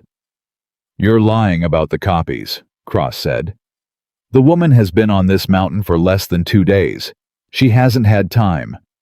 "Are you certain enough of that to bet on it?" Ethan said. Silence. And there it was. The crack. Small. Just a hairline. But Ethan had been watching for it, and he saw it, and he understood what it meant. Cross wasn't certain. That was the entire point. That was the thing that 3 years of holding your losses up to the light teaches you, that most powerful men are terrified underneath the power, and all you have to do is find the specific thing they're most terrified of losing. For Harlan Cross, it was the certainty. Remove the certainty, and the rest of it started to shake. "Here's what I'm offering," Ethan said. "You ride away from this mountain, and you stay away. The widow and her child leave this territory safely. You spend the rest of your life managing the risk that somewhere in Helena there is documentation of what you've been doing. Maybe it surfaces, maybe it doesn't. But you'll know it exists." He paused. "The alternative is a federal marshal arrives tonight, and he is coming Mr. Cross whether you believe that or not, and everything in that box is entered into an official federal inquiry, and your name is on every page of it." The meadow was very still. Cross looked at him for a long, careful moment. Ethan watched the calculation happening behind those careful eyes. He watched the man weigh his options, the way powerful men weigh things not by what was right, but by what the cost of each direction looked like. "You'd let me walk away," Cross said slowly. "I'd let you ride away," Ethan said. "Today. Right now. And nothing more happens on this mountain." Another silence. Then Cross said very quietly, "And if I don't? Then I tie you to that saddle," Ethan said, "and I walk you into Miles City myself, and Deputy Marshal Aldous Graves processes you in the morning." The large man moved. He was faster than Ethan had expected for someone built that way, and he had his rifle up before Ethan had fully registered the motion. But Ethan was already moving. He went left and low, below the line of the shot, and the rifle went off above him, the sound enormous in the meadow air, and he came up inside the man's reach before he could lever a second round. He hit him once hard with the flat of his revolver across the forearm, and heard something crack, and the rifle dropped. The large man hit the ground on his knees. Ethan turned. Cross had not moved. He sat his horse and watched Ethan come back upright with his revolver out, and there was something in Cross's face now that hadn't been there before. Not the warmth, not the edge underneath it. Something flat and cold. Fear. "Get down," Ethan said. Cross looked at the revolver. Looked at his man on the ground cradling his arm. Looked back at Ethan. Very slowly, he got down from his horse. "Hands where I can see them," Ethan said. Cross put his hands up. His face was absolutely controlled now, all the warmth gone, the edge gone, just the bare calculation underneath it. "You understand what you're doing," he said. "Yes," Ethan said. "Do you—" Cross said nothing. Ethan pulled the length of rope from his belt. He'd come prepared for this, because this was always where it was going to end, regardless of what Cross agreed to, and he tied the man's hands in front of him, with the quick efficiency of someone who'd done it before. Then he did the large man's hands, which was more difficult, given the broken arm, and the man made sounds through his teeth that Ethan ignored. "You're going to sit right here," Ethan said, "while we wait for Marshal Graves." "You can't hold us here," Cross said. "I'm going to try real hard," Ethan said. "You have no authority." "I have a rope and a revolver," Ethan said. "That's sufficient for the next few hours." Cross's jaw tightened. "My other men." "Are 2 men," Ethan said. "Against a federal deputy marshal and a rancher on his own property.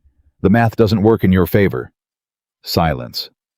Then from the direction of the South Trail, Ethan heard hoofbeats again. His hand tightened on the revolver. But these hoofbeats were different, faster, more direct, not the careful approach of men trying to come in quiet. These were the hoofbeats of someone who was not trying to hide their approach at all.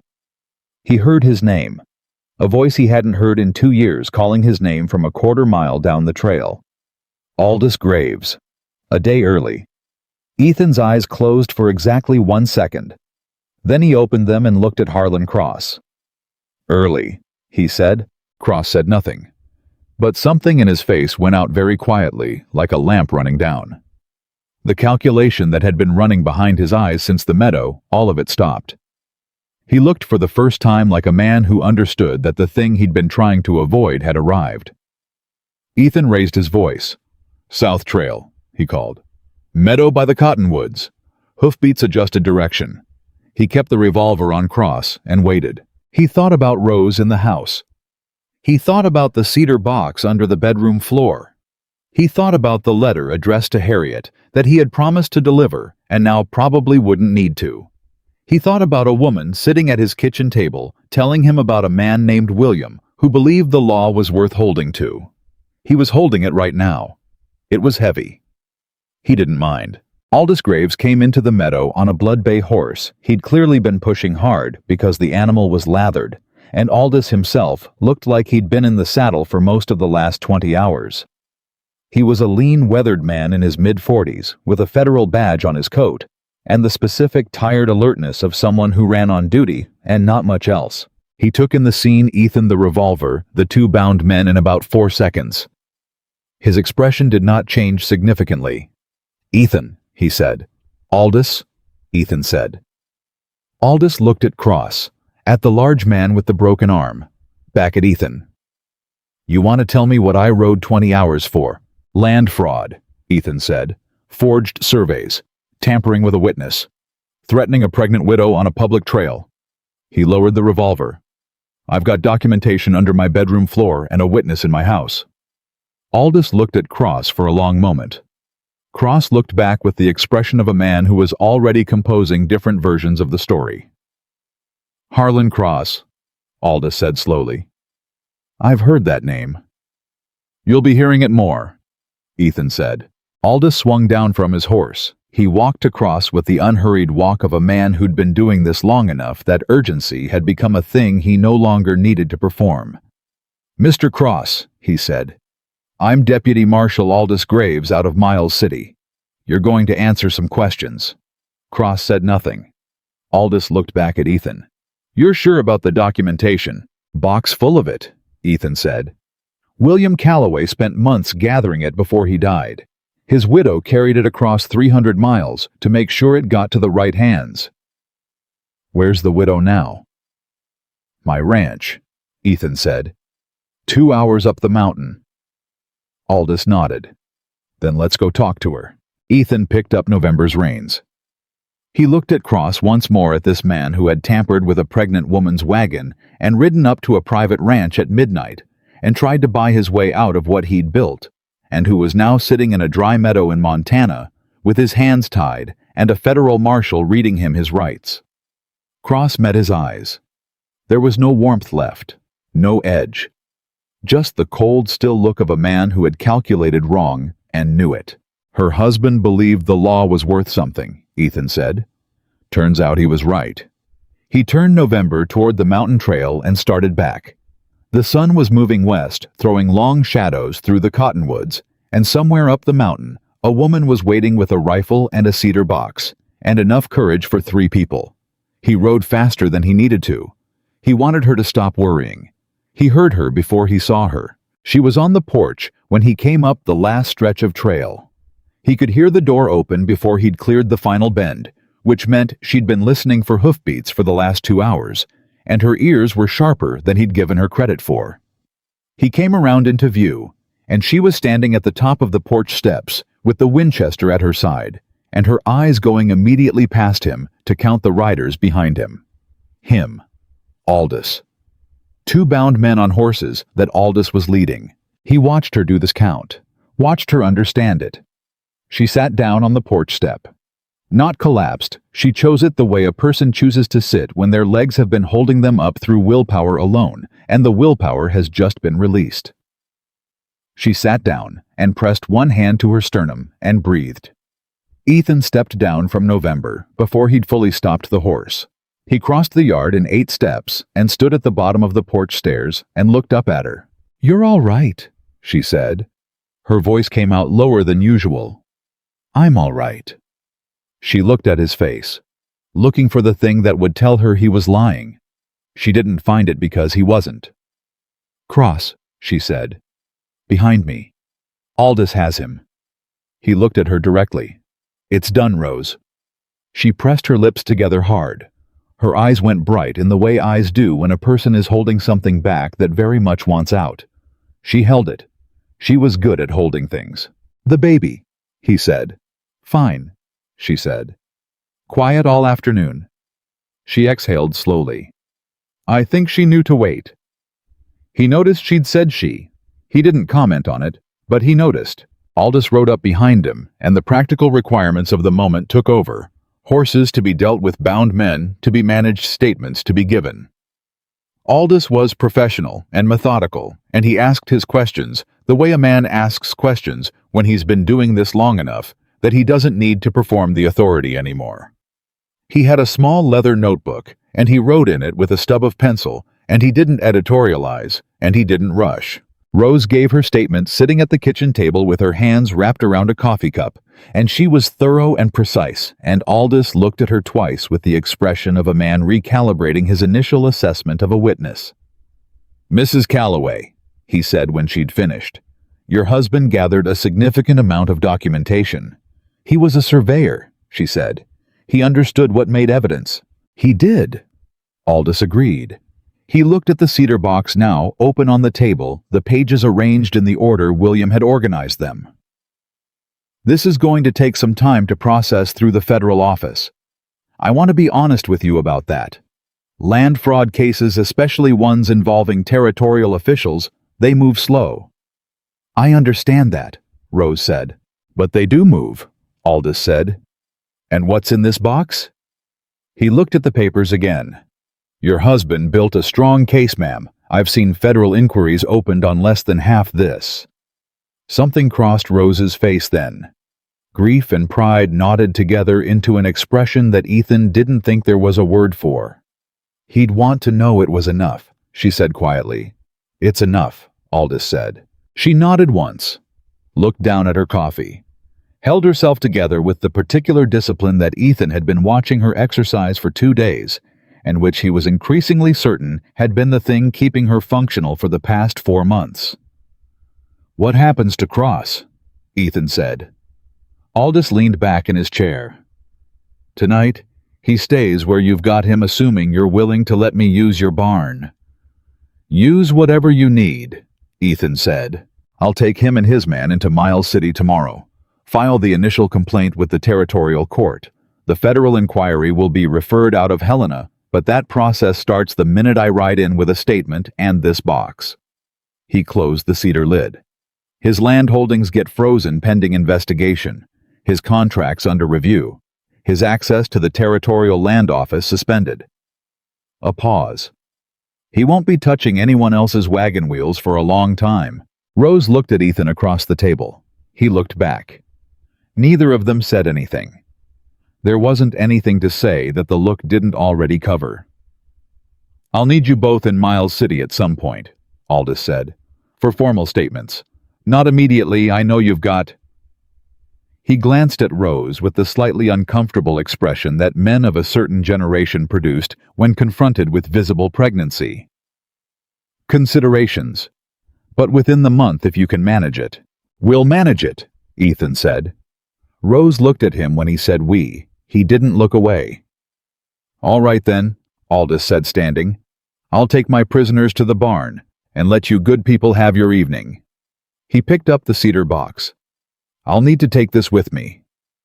Rose's hand moved toward it involuntarily. Then she stopped herself. "It's all right," Aldous said, not unkindly. "It'll be in official custody, safer than anywhere else it could be." She nodded, let her hand rest on the table instead. Aldous picked up his hat, nodded to both of them, and went out. The kitchen was suddenly very quiet. Outside, they could hear Aldous talking to his prisoners, his voice professional and without heat. Inside, the fire had burned to coals, and the coffee was cold, and the cedar box was gone from the table where it had been sitting since the night before. Rose looked at the place where it had been. "It's over," Ethan said. "It's over," she agreed. Her voice was strange, hollowed out slightly, the way voices get when the thing a person has been braced against stops pushing and there's nothing left to push back with. He would have... She stopped, tried again. He would have been very calm about all of this, she said. That was the thing about him. He believed it would work out because he believed in the mechanisms. The law, the process, the right people doing the right thing. She looked up. I wanted to believe it too. I just couldn't quite get there. You didn't have to believe it would work out, Ethan said. You just had to keep moving. She looked at him. Is that what you've been doing 3 years up this mountain? He was quiet for a moment. Keeping moving is probably generous, he said. I've been keeping still mostly, which is a different thing. Is it still keeping still? She said. Now. He looked at the table, at the 2 coffee cups, at the absence of the cedar box and the presence of everything else that had accumulated in this kitchen in the past 48 hours. No, he said. I don't think it is. She held his gaze for a moment. Then she stood slowly, with the careful movement that had become familiar to him, the constant small negotiation with her own body that she conducted without complaint. I need to sleep, she said. Actually, sleep. For the first time in... She stopped counting. A long time. Go, he said. She moved toward the hallway. At the threshold, she stopped. Ethan. He looked up. She was standing in the doorway with one hand on the frame, and she looked at him with an expression that was entirely unguarded, in a way he hadn't seen from her yet. No composure over it, no careful management. Just the thing itself. I'm glad you stopped on that trail, she said. He held that for a moment. So am I, he said. She nodded once, went to bed. He sat at the table a long time after she left, and the house was quiet around him. And for the first time in 3 years, the quiet didn't feel like absence. It felt like something waiting. He didn't know exactly what, but he sat with it, and he breathed, and he let himself not know for a while. She went into labor at 4 a.m. He heard her through the wall, a sound she tried to muffle, and didn't entirely succeed at the kind of sound a person makes when pain arrives larger than expected. He was up and at her door in seconds. Rose. A pause. Then, I'm fine. You're not fine, he said. Open the door or I'm opening it. Another pause, shorter. Then the latch moved. She was sitting on the edge of the bed. Her face was very white and very set. She was holding the bedpost with one hand. It started about an hour ago, she said. I thought it might stop again. He crossed to her immediately, crouched down to her level, looked at her face the way he'd looked at it on the trail, reading the color, the set of the jaw, what the eyes were doing. It's not stopping, he said. No, she admitted. It's not. He stood. How far apart? 5 minutes, maybe less. His mind went to the practical immediately, because panic was a thing he'd trained out of himself in circumstances considerably less manageable than this, and because the practical was what she needed right now. I need water heated, he said. Clean linens, there are some in the chest at the top of the hall. And I need you to tell me right now if there's anything about this that's different from your daughter's birth. She looked up at him sharply. Why? Because different means, I need to know things I'm not expecting, he said. Same means we do this the regular way. She held his gaze. Then, same, she said. This feels the same. Something moved behind her eyes, grief and fear, and something fiercer than both. Eleanor came fast, 2 hours from the first pain. He absorbed this. All right, he said. Here's what happens now. You stay comfortable. I get everything ready. You tell me when the pain changes. Ethan, I've got you, he said. He said it the way he said things without performance, without reassurance that was bigger than the moment needed. Just the fact of it, level and clear. She exhaled, nodded. He went to work. He'd delivered calves and foals in worse conditions than this, in the cold, in the dark, in the field, with nothing but his hands and whatever was in his saddlebag. He knew the difference between a birth going right and a birth going wrong, and he knew what to do in the first case and what the limits of his capability were in the second. He was not a doctor. He knew that. He held that knowledge at the front of his mind as a boundary and worked efficiently within it. The water went on the fire. The linens came out of the chest. He moved the lamp to the bedside table, where it would do the most good, and took the extra quilt from the wardrobe and spread it across the foot of the bed. She watched him do all of this from the bed, breathing through contractions with the focused internal concentration of a woman who had done this before and was applying everything she'd learned. "You're good at this," she said during a pause between pains. "I'm competent," he said. "There's a difference." "Competent is exactly what I need right now," she said. He looked at her. She was pale and exhausted, and more frightened than she was showing, and she was making small jokes, and he thought that was one of the braver things he'd seen in recent memory. "Tell me something," she said. Her way of managing time between contractions, he was starting to understand. Anything, just talk. He thought about what to tell her. He was not as established a man with a ready supply of conversation. "The first foal I ever delivered alone," he said, sitting beside the bed. "I was 19 years old. It was February. The mare had been in distress for 6 hours, and my father was down with influenza, and there was nobody else on the property." She was listening. Her eyes stayed on him. "I had read exactly one book about horse medicine," he said. "Once. When I was 14. I remembered approximately 1/3 of it." A pause. "The foal came out wrong-facing, which is about the worst thing that can happen in that situation, short of it not coming at all." "What did you do?" "I did what I remembered from the book, and I guessed at the rest, and I prayed considerably, which was unusual for me at the time." He looked at her steadily. "The foal made it. The mare made it. I did not sleep for 2 days afterward." Rose made a sound, pain and amusement overlapping. "That is not comforting." "No," he agreed. "But you said to talk, not to comfort." She laughed short, breathless, and then the pain took it from her, and she gripped the bedpost, and he put his hand over hers and held it until it passed. When it did, she was breathing hard. "Closer," she managed. "I know." He checked the water, nearly ready. "You're doing well." "I don't feel like I'm doing well." "That's how you know," he said. She looked at him sideways. "Is that wisdom?" "Observation," he said. "People who are actually struggling never feel like they're doing well.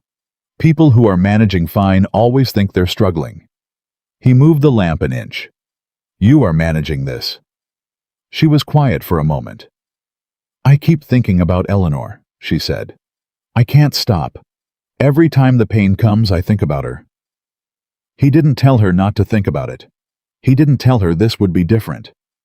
He didn't make promises that weren't his to make. "That makes sense," he said. "She was here. She mattered. You're allowed to think about her."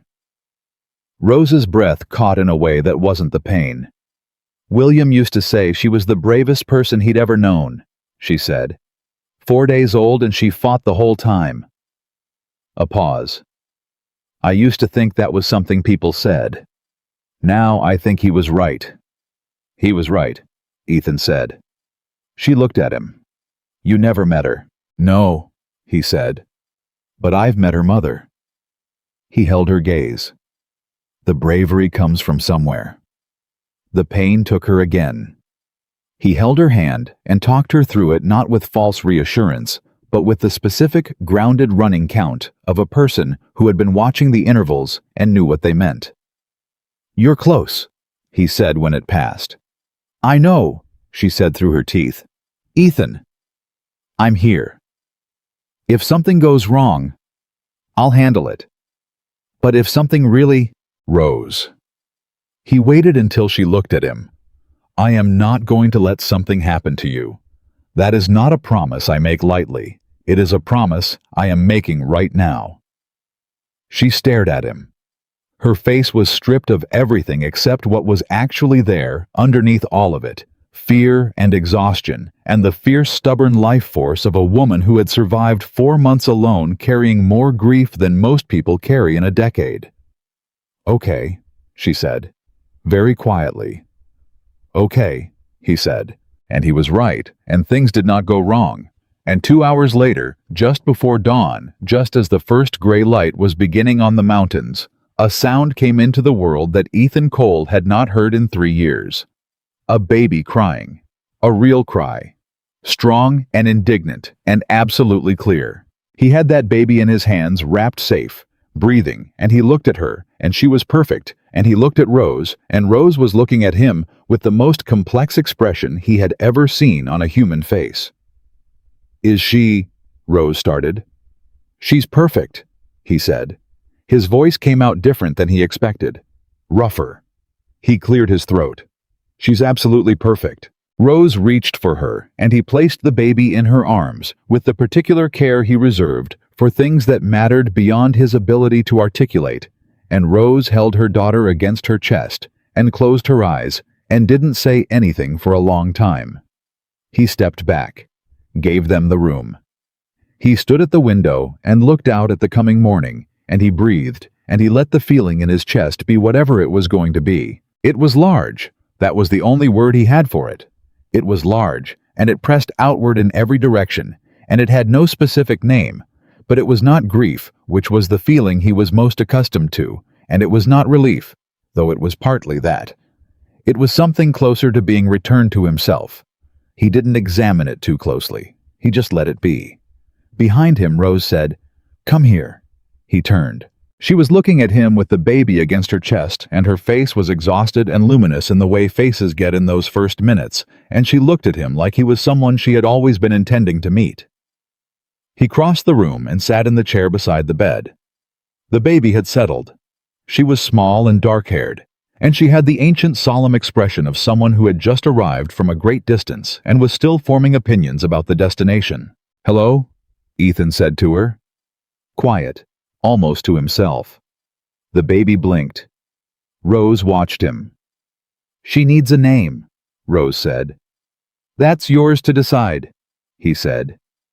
"I know." She looked down at her daughter. "I'd been thinking Margaret," she said carefully. "If it was a girl, for my grandmother." She looked up at him. "But I'm wondering if you might have thoughts on that particular name." He understood what she was asking. He held it for a moment, the weight of that name, what it cost him, what it meant that she'd asked instead of just telling him. "Margaret is a good name," he said. "My wife she'd have been glad to share it." Rose looked at him for a long moment. "You're sure?" "I'm sure." She looked back at her daughter. "Margaret," she said softly. "Maggie." The baby made a sound, small, comfortable. The sound of someone deciding the destination was acceptable after all. Ethan sat in the chair beside the bed, and the morning came in through the window, and somewhere in the barn, Aldous Graves was preparing to take Harlan Cross into federal custody. And somewhere in Helena, a box of papers was about to change the shape of land law in the Montana Territory. And somewhere, a man named William Calloway had spent his last weeks building something that turned out to matter. And here in a spare room in a mountain ranch house, a woman was holding her daughter in the early light, and a man who had spent 3 years learning how to need nothing was sitting beside her because she'd asked him to stay. He didn't move toward her. He didn't say the things that a different kind of story would have required him to say in this moment. He just sat, and she just held her daughter, and the morning continued its business of arriving. After a while she said, "Where will we go?" He looked at her. After Miles City, after the statements, after all of it. She was looking at the window. "Harriet is in Billings. That was the plan. Go to Harriet, start over." A pause. "That's still an option." "Yes," he said. "It is." She was quiet. He was quiet. The baby slept. "It's not the only option," she said, very carefully. He looked at the floor. At his hands. At the particular shape of a moment that a person could walk forward into or step back from, and how the whole weight of that choice sat differently than he'd expected it to. "No," he said, "it's not." She turned her head to look at him. "I'm not asking anything of you," she said. "I want to be clear about that. You have done more than Rose." She stopped. "I'm aware you're not asking," he said. "I'm telling you that it's not the only option because it's true. Because this mountain is big enough." He met her eyes. "Because Maggie is going to need somewhere to grow up, and this is good country for that." She held his gaze for a moment. Something moved through her face, slow and careful, and entirely real. "You haven't thought this through," she said. "I've been thinking it through since I found you on that trail," he said. "We barely know each other." "We know each other well enough," he said. "People have started with less." She was quiet a long time. The baby shifted in her arms. The morning was fully arrived now, full light through the window, the sound of horses in the pasture, the world conducting its ordinary business, with total indifference to everything that had just happened inside these walls. "You live alone on a mountain," she said. "I used to," he said. She pressed her lips together. He could see her holding back something that might have been a smile. "You don't cook very well," she said. "I cook adequately," he said. "You can cook better." "I can cook considerably better." "Then we complement each other," he said. The thing she was holding back won. It came through small, exhausted reel. She looked at her daughter. She looked at him. She looked at the room around her. The plain walls, the good mattress, the window with the mountains in it. "This is a strange situation," she said. "It is," he agreed. "You understand that everything is strange about this." "I do." "And you're still—" "Yes," he said, simply, without hesitation or decoration. "I'm still." A silence. Not an uncomfortable one. "All right," she said. Quiet. Final. The same word she'd used on the trail when she'd decided to trust him. The same word, meaning the same thing it had meant then, which was, "I have assessed this. I am choosing it. Don't make me say it twice." "All right," he said back. Outside he heard Aldous calling his name from the direction of the barn time to move time to manage the morning's business. Cross and his man to be transported, statements to be formalized, the long machinery of official justice to be set in motion. He stood. He looked at Rose and Maggie one more time. Mother and daughter in the early light, both of them new to the world in their different ways. "I'll be outside," he said. "I know," she said. "You'll come back." It was not a question. "I'll come back," he said. He went out to deal with Harlan Cross. And for the first time in 3 years, when he walked through the door of his own house, he was already thinking about coming back to it. That was new. It felt like the right kind of new. Aldous left before noon. He took Cross and the large man whose name turned out to be Dunmore a detail. Ethan filed away without particular interest, and he took the cedar box, and he shook Ethan's hand at the gate with the grip of a man who meant it. "I'll send word when the inquiry opens," Aldous said. "Shouldn't be more than 3 weeks. The territorial commissioner in Helena has been wanting a case like this for 2 years. He'll move fast." "Cross's other 2 men," Ethan said. "The ones who were watching from the trees." "Already gone," Aldous said. "Ran when they saw the federal badge. Men like that don't stay when the odds change." He settled his hat. "They'll surface eventually. Cross will need witnesses at his hearing, and his lawyers will call everyone who was on that mountain. I'll want statements from you and Mrs. Calloway before that happens." "You'll have them," Ethan said. Aldous looked at him for a moment, the particular look of a man who was adding things up without commenting on the sum. "You did good work here, Ethan." "Rose did the work," Ethan said. "I just provided the location." Aldous made a sound that might have been disagreement. Then he turned his horse and led his prisoners down the mountain trail, and was gone inside of 5 minutes, efficient as everything else about him. Ethan stood at the gate and watched until the sound of hooves faded entirely. Then he went back inside.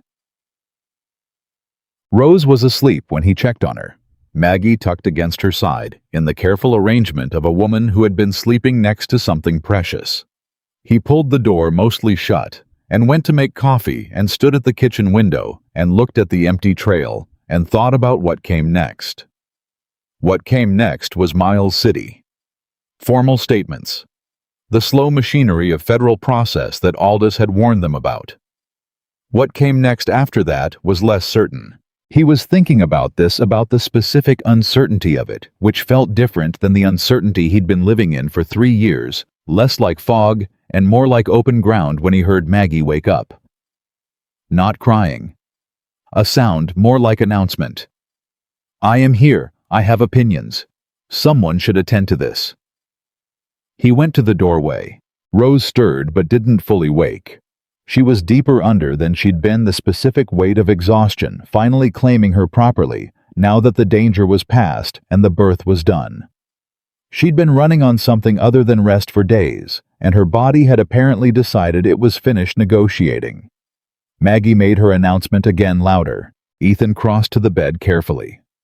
He picked up the baby with the same hands he used for everything, steady, deliberate, entirely without ceremony. Maggie looked at him. He looked at her.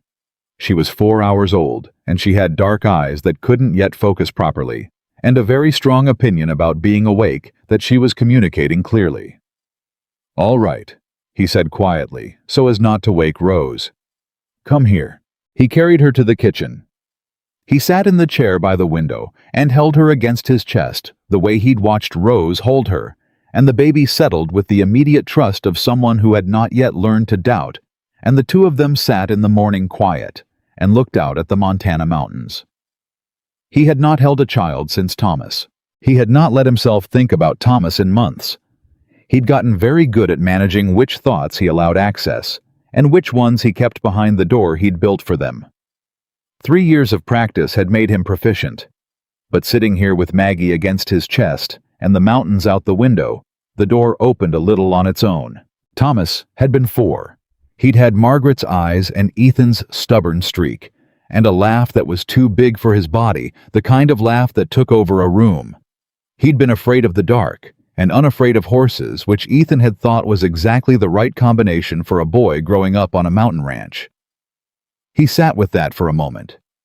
Let it be there. It hurt. It always hurt. But it was a different kind of hurt than it used to be, less like being cut open and more like pressing on a scar that had fully formed. The tissue was there. The healing was real. The mark would always be there, but a mark wasn't the same as a wound. Maggie made a small sound against his chest. Yeah, he said very quietly. I know. He didn't know what he was agreeing with. It didn't seem to matter. He was still sitting there when Rose appeared in the kitchen doorway 20 minutes later, her hair loose around her shoulders, and her eyes tracking immediately to the baby. He looked up. She woke up. You needed sleep more. Rose looked at him holding her daughter. Something happened in her face that she didn't try to manage or contain. She just let it be there for a moment, open unguarded, and then she came and sat across from him and folded her hands on the table. How long have you been sitting here? She said. A while.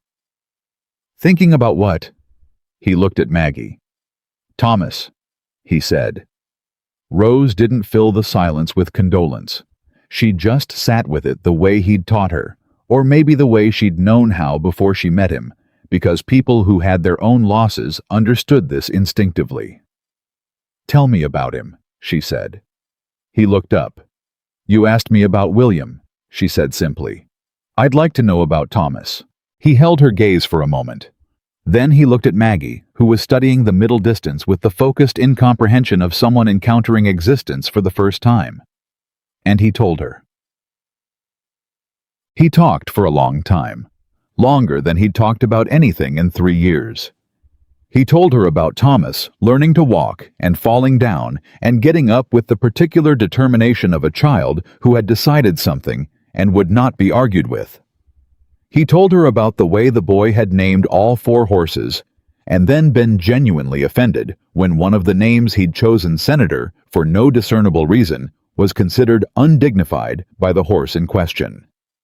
He told her about the last morning, which he did not describe in detail, because some things needed only the outline and not the content, and she understood that and didn't press. He told her about Margaret, about the year before the fire, when things had been good, genuinely good, the kind of good that a person sometimes doesn't recognize while they're inside it.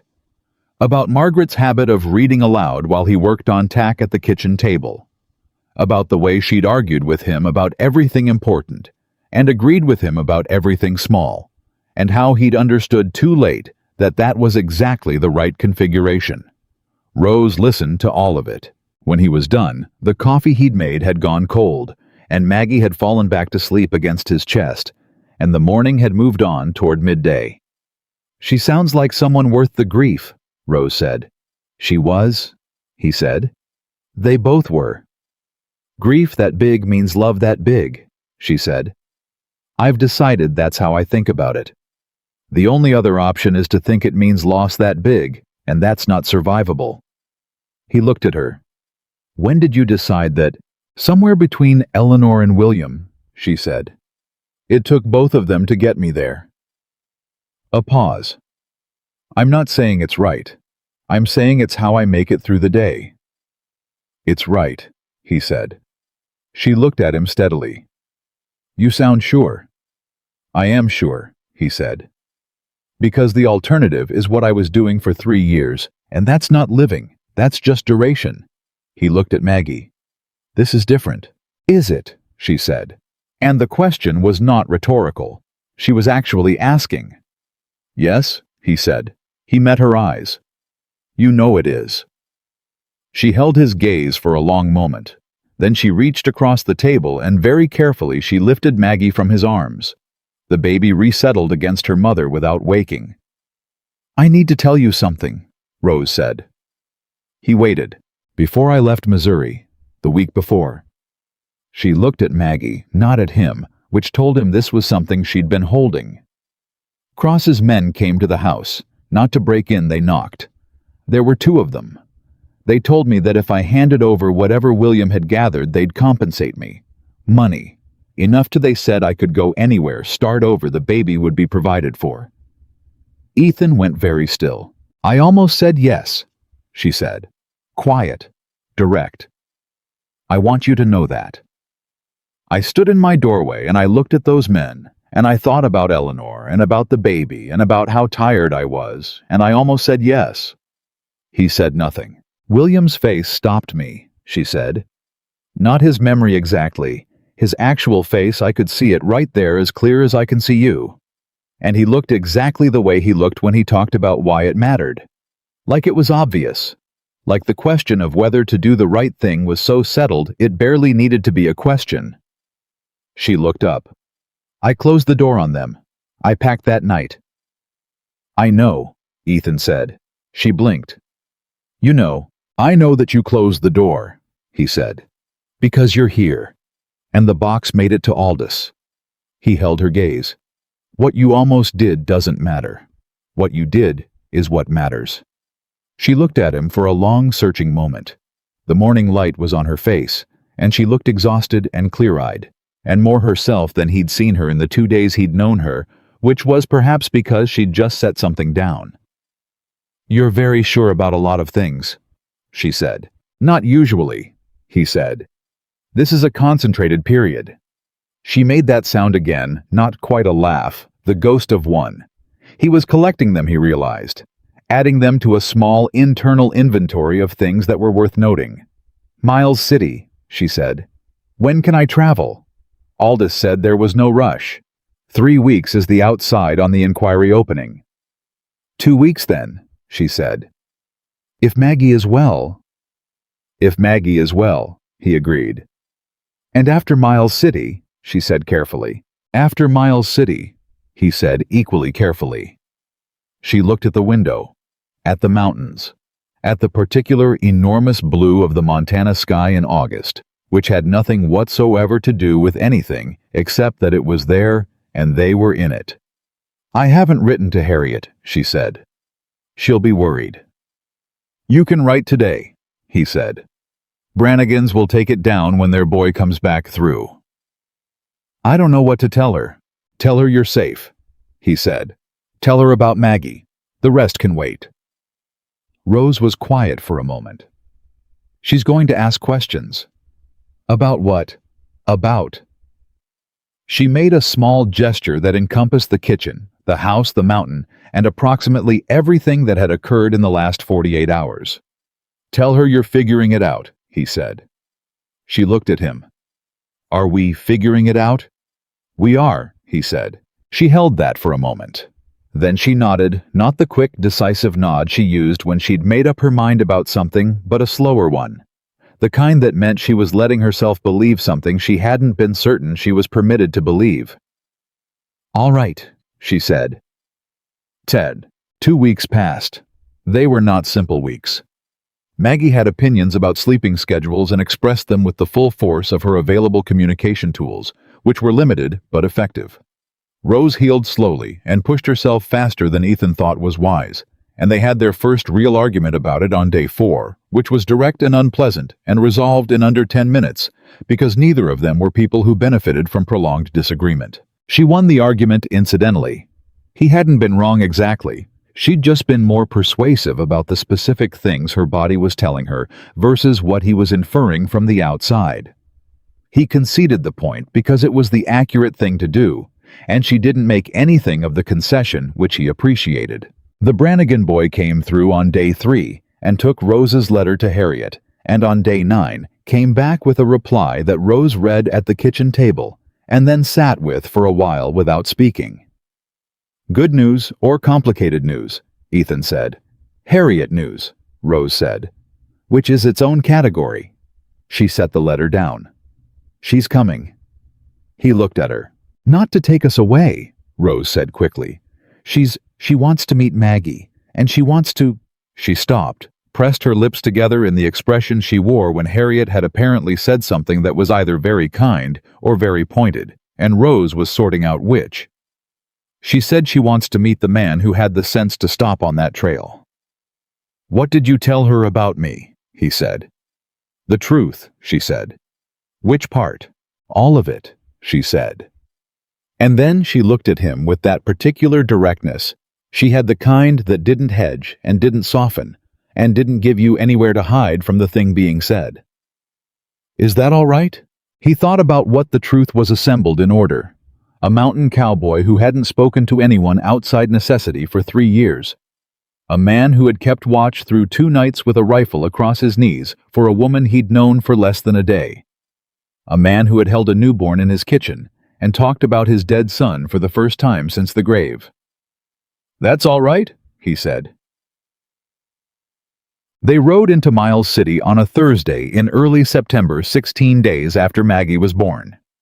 Ethan had borrowed the Brannigan wagon, more appropriate than a horse for the distance with a newborn, and Rose sat beside him on the bench with Maggie bundled against her chest, and said very little for the first hour, which he understood was not absence, but the way she processed the fact of returning to the world after having been briefly removed from it. He understood that particularly well. The mountains behind them were already beginning to show the first colors of coming fall at the high elevations, not full color, yet just the suggestion of it, the way a thing announces itself before it arrives. He'd lived long enough on this mountain to know the signs. It's beautiful up here, Rose said, not quite to him, looking back over her shoulder at the peaks. Yes, he said. In the winter. Harder, he said. But still beautiful. Different. She turned back forward. I've never been through a Montana winter. They're honest, he said. They don't pretend to be anything other than what they are. She looked at him sideways. Unlike some things. Unlike a lot of things, he agreed. Maggie stirred between them. Rose adjusted her hold automatically with the ease that had developed in 16 days of constant negotiation between a mother and a new person. Ethan watched it from the periphery. The small fluency of it, the way Rose's hands always knew where Maggie was without looking. He thought about Thomas again, about Margaret, about the specific shape of a family which he had once understood from the inside and then had to learn to understand from the outside, like a man trying to describe a color he could no longer see. He could see it again now. Not the same color. Something adjacent. Something that was its own thing. "Ethan," Rose said. When we get back." She stopped. "When we get back," he said. "I want to plant something," she said. "If that's, I know it's your land. But I'd like to put something in near the east fence, where the soil looks good. Harriet says I have my mother's gift for growing things, and I've never had ground of my own to test it on." He looked straight ahead at the trail. "The east fence gets good light in the morning and afternoon," he said. "Wind breaks from the north in October. Good soil, like you said." A pause. "Plant whatever you want." She was quiet for a moment. "Whatever I want?" she said, as though tasting the phrase. "This is your home," he said, quietly, entirely without hesitation. The first time he'd said it out loud, and also the truest thing he'd said in recent memory. He heard her breath change, not dramatically, just slightly, the adjustment a person's breathing makes when something they've been afraid to want becomes a thing they're permitted to have. "Okay," she said. Her word. The one she used when she'd decided. "Okay," he said back. Miles City came up over the next rise, and the world's ordinary business storefronts, and wagon traffic, and the smell of a working town reached out to meet them, and they rode into it together. Aldous met them at the Federal Building on Main Street, and the formal statements took the better part of 2 hours. Rose was precise and thorough, just as she'd been with Aldous at the ranch, and the Federal recorder, who was taking it all down in shorthand, looked up at her twice, with the expression of a man who was privately revising his initial assumptions about what a pregnant widow traveling alone through Montana territory might have to say. Ethan's statement was shorter. He had the particular gift of men who think before they speak, which is that when they do speak, the words are in the right order and nothing needs to be taken back. When it was done, Aldous walked them out to the street. "Inquiry opens in Helena in 2 weeks, he said. "You won't need to be there for the opening. We'll call for testimony when we're ready." He looked at them both. "Harlan Cross has hired 3 lawyers from Denver." Rose's jaw tightened. "Of course he has." "Good lawyers," Aldous said. "But William Calloway built a better case than 3 lawyers from Denver can dismantle. I want you to know that." He looked at Rose directly.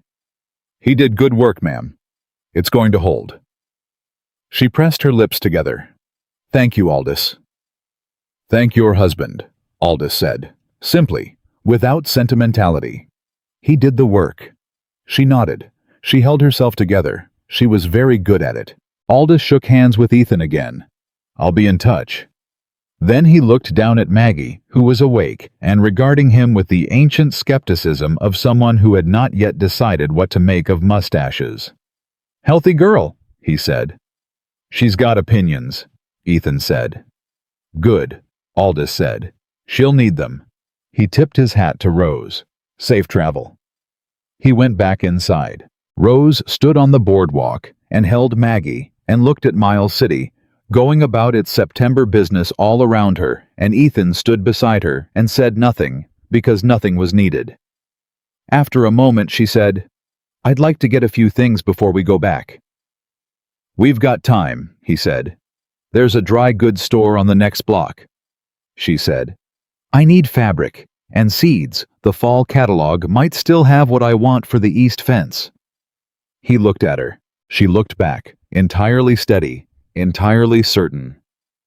"Seeds," he said. "For planting," she said. "I told you." "You told me." "Are you going to stand there, or are you coming?" she said. He came. They were back on the mountain road by 3 in the afternoon. The wagon loaded with dry goods, and 2 paper envelopes of seed packets that Rose had selected with the focused intensity she brought to everything she decided mattered. Maggie had slept through most of Miles City, and was now awake and interested in the light through the trees and making the small editorial sounds that Ethan had already learned to interpret as neither complaint nor celebration, but simple commentary on existence. He was learning her language. It was coming faster than he expected. "Harriet will be here in 3 weeks," Rose said. She said she'd take the stage to Billings and hire a man to bring her up the mountain road. I'll go down to meet her, Ethan said. The upper road isn't well marked from the south. She won't want you to fuss. I'm not fussing, he said. I'm providing navigation. Rose's mouth curved. She's going to like you, she said. She has very specific opinions about men, and most of them are unfavorable, but she likes quiet ones. She says quiet men are either thinking or dangerous, and either way, they're more interesting than the ones who talk too much. Which do I fall into? He said. Thinking, Rose said without hesitation. Definitely thinking. He absorbed this. What convinced you? She looked at him sideways. The way you held Maggie in the kitchen that first morning, she said. Dangerous men don't sit that still. He had nothing to say to that. He looked at the trail. What did you think about? She said. In the kitchen. You had that look. Thomas, he said. And what it meant that I was able to think about him without... He paused, found the right word. Without shutting the door. She was quiet for a moment. That's the room, she said. He looked at her. William's room, she said. The one he said you have to live in before you can move through it. She looked at the mountains. I think you moved through. He thought about that. About the specific feeling in the kitchen that morning. The door opening on its own. The hurt that was present and not destructive the way Maggie had settled against his chest, like she didn't know he was a man who had reasons to be careful. I think I did, he said. Good, she said, quiet and certain. It was time. He let that sit. He let the wagon carry them up the mountain road, and Maggie made her small editorial sounds, and the September light came through the trees at the angle it comes when the season is beginning to understand itself, and the world was ordinary and specific and entirely real. They came over the last rise, and the ranch came into view below the house, the barn, the pasture, the horses moving in the afternoon light. He'd looked at this view 1,000 times and felt nothing in particular, which was exactly what he'd built it to produce. He looked at it now and felt something he had no immediate name for but recognized anyway. The way you recognize a person you haven't seen in years, not from the details, but from something that was there before the details. Home. That was the word, not the structure. The word. There it is, Rose said. There it is, he said. Maggie made a sound that was either agreement or a request for attention. Probably both. He brought the wagon down the last stretch of trail and through the gate and into the yard, and he set the brake and climbed down and came around to help Rose, because she was still moving carefully and wouldn't ask but didn't mind the offered hand. She took it, stepped down with Maggie against her shoulder, stood in the yard and looked at the house. I'm going to paint the door, she said, if that's all right. He looked at the door. It was the original wood-weathered gray, entirely functional. What color? He said. Green, she said. A good dark green, the kind that doesn't apologize for being what it is. He thought about that. I've got paint in the barn. Of course you do, she said. Not green. I'll add it to the list for next time in town. He looked at the door. He looked at her. He thought about a dark green door on this house that he had built to be invisible and functional and sufficient, and he thought about what it would look like and what it would mean to look at it, and he found that he wanted it. Wanted it specifically and clearly. Green, he said. Green, she confirmed. She went inside. He stood in the yard for a moment alone and looked at the mountains and breathed the September air and held the weight of the last 16 days in both hands, turning it over, looking at the shape of it. 2 days ago, he had been a man living inside his grief with the focused discipline of someone who had decided that was the appropriate response to catastrophic loss. Now he was a man with a house that was going to have a green door and seeds for the east fence, and a woman inside who had opinions about paint and planting and quiet men, and a baby who had decided he was acceptable, and all of it was real and specific and right here. He didn't know exactly what came next. He knew that was all right. He knew that Rose would be in the kitchen when he went inside, and Maggie would be in the room down the hall, and Harriet was coming in 3 weeks, and the inquiry would open in Helena, and William Calloway's work would matter the way William Calloway had believed it would matter, and the east fence would have something growing along it by spring. He knew that he would sit across from Rose at the kitchen table tonight, and she would drink her coffee too fast, the way she always did, and say something that caught him sideways, and he would say something back that made her make that sound, the almost laugh, the real one. He knew that somewhere in the coming months, slowly, and without announcement, the particular shape of this life would declare itself, and it would be different from every other life he'd imagined living, and it would be his. He walked toward the house. The door opened before he reached it. Rose already, because she'd been watching from inside, the way she watched for things she'd decided to keep track of. "You stood out there a long time," she said. "I was thinking," he said. "About what?" He stepped through the door. The house was warm and smelled like coffee, and there was a sound from down the hall that was Maggie beginning to form another opinion. "The door," he said. "Dark green was right." She looked at him for a moment with the particular clear-eyed look she had, the one that saw further than the surface of whatever he'd just said. "It's going to look like it always belonged there," she said. "Yes," he said. "That's exactly what I was thinking." She held his gaze for one more long moment. Then she turned toward the sound of Maggie and went down the hall, and he closed the door behind him and stood in his house, which was different now, which was full, which was the word he'd been unable to find for 3 years and had just recovered. Full, not heavy, not crowded, not the kind of full that pressed down, the kind that holds. Outside, the Montana mountains went on being enormous and old and entirely indifferent to the small human things happening in their shadow. Inside, a baby declared herself. A woman answered. A man who had spent 3 years learning how to need nothing stood in his kitchen and let himself need everything that was right here. That was the whole of it. That was enough. That was, in the end, exactly what enough had always been waiting to look like. Not the absence of loss, not the erasure of grief, not a story with the hard parts removed.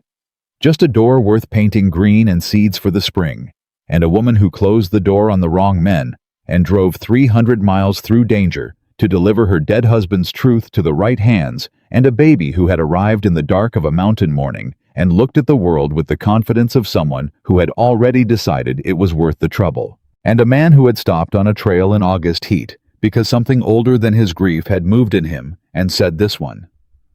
Not this time. You do not ride past this one." He was glad he listened. He would be glad for the rest of his life. And that life, the real one, the full one, the one that had been waiting for him on the other side of 3 years of necessary darkness, that life started here, on a mountain in Montana, in a house with a weathered gray door that was about to become dark green. And it was good.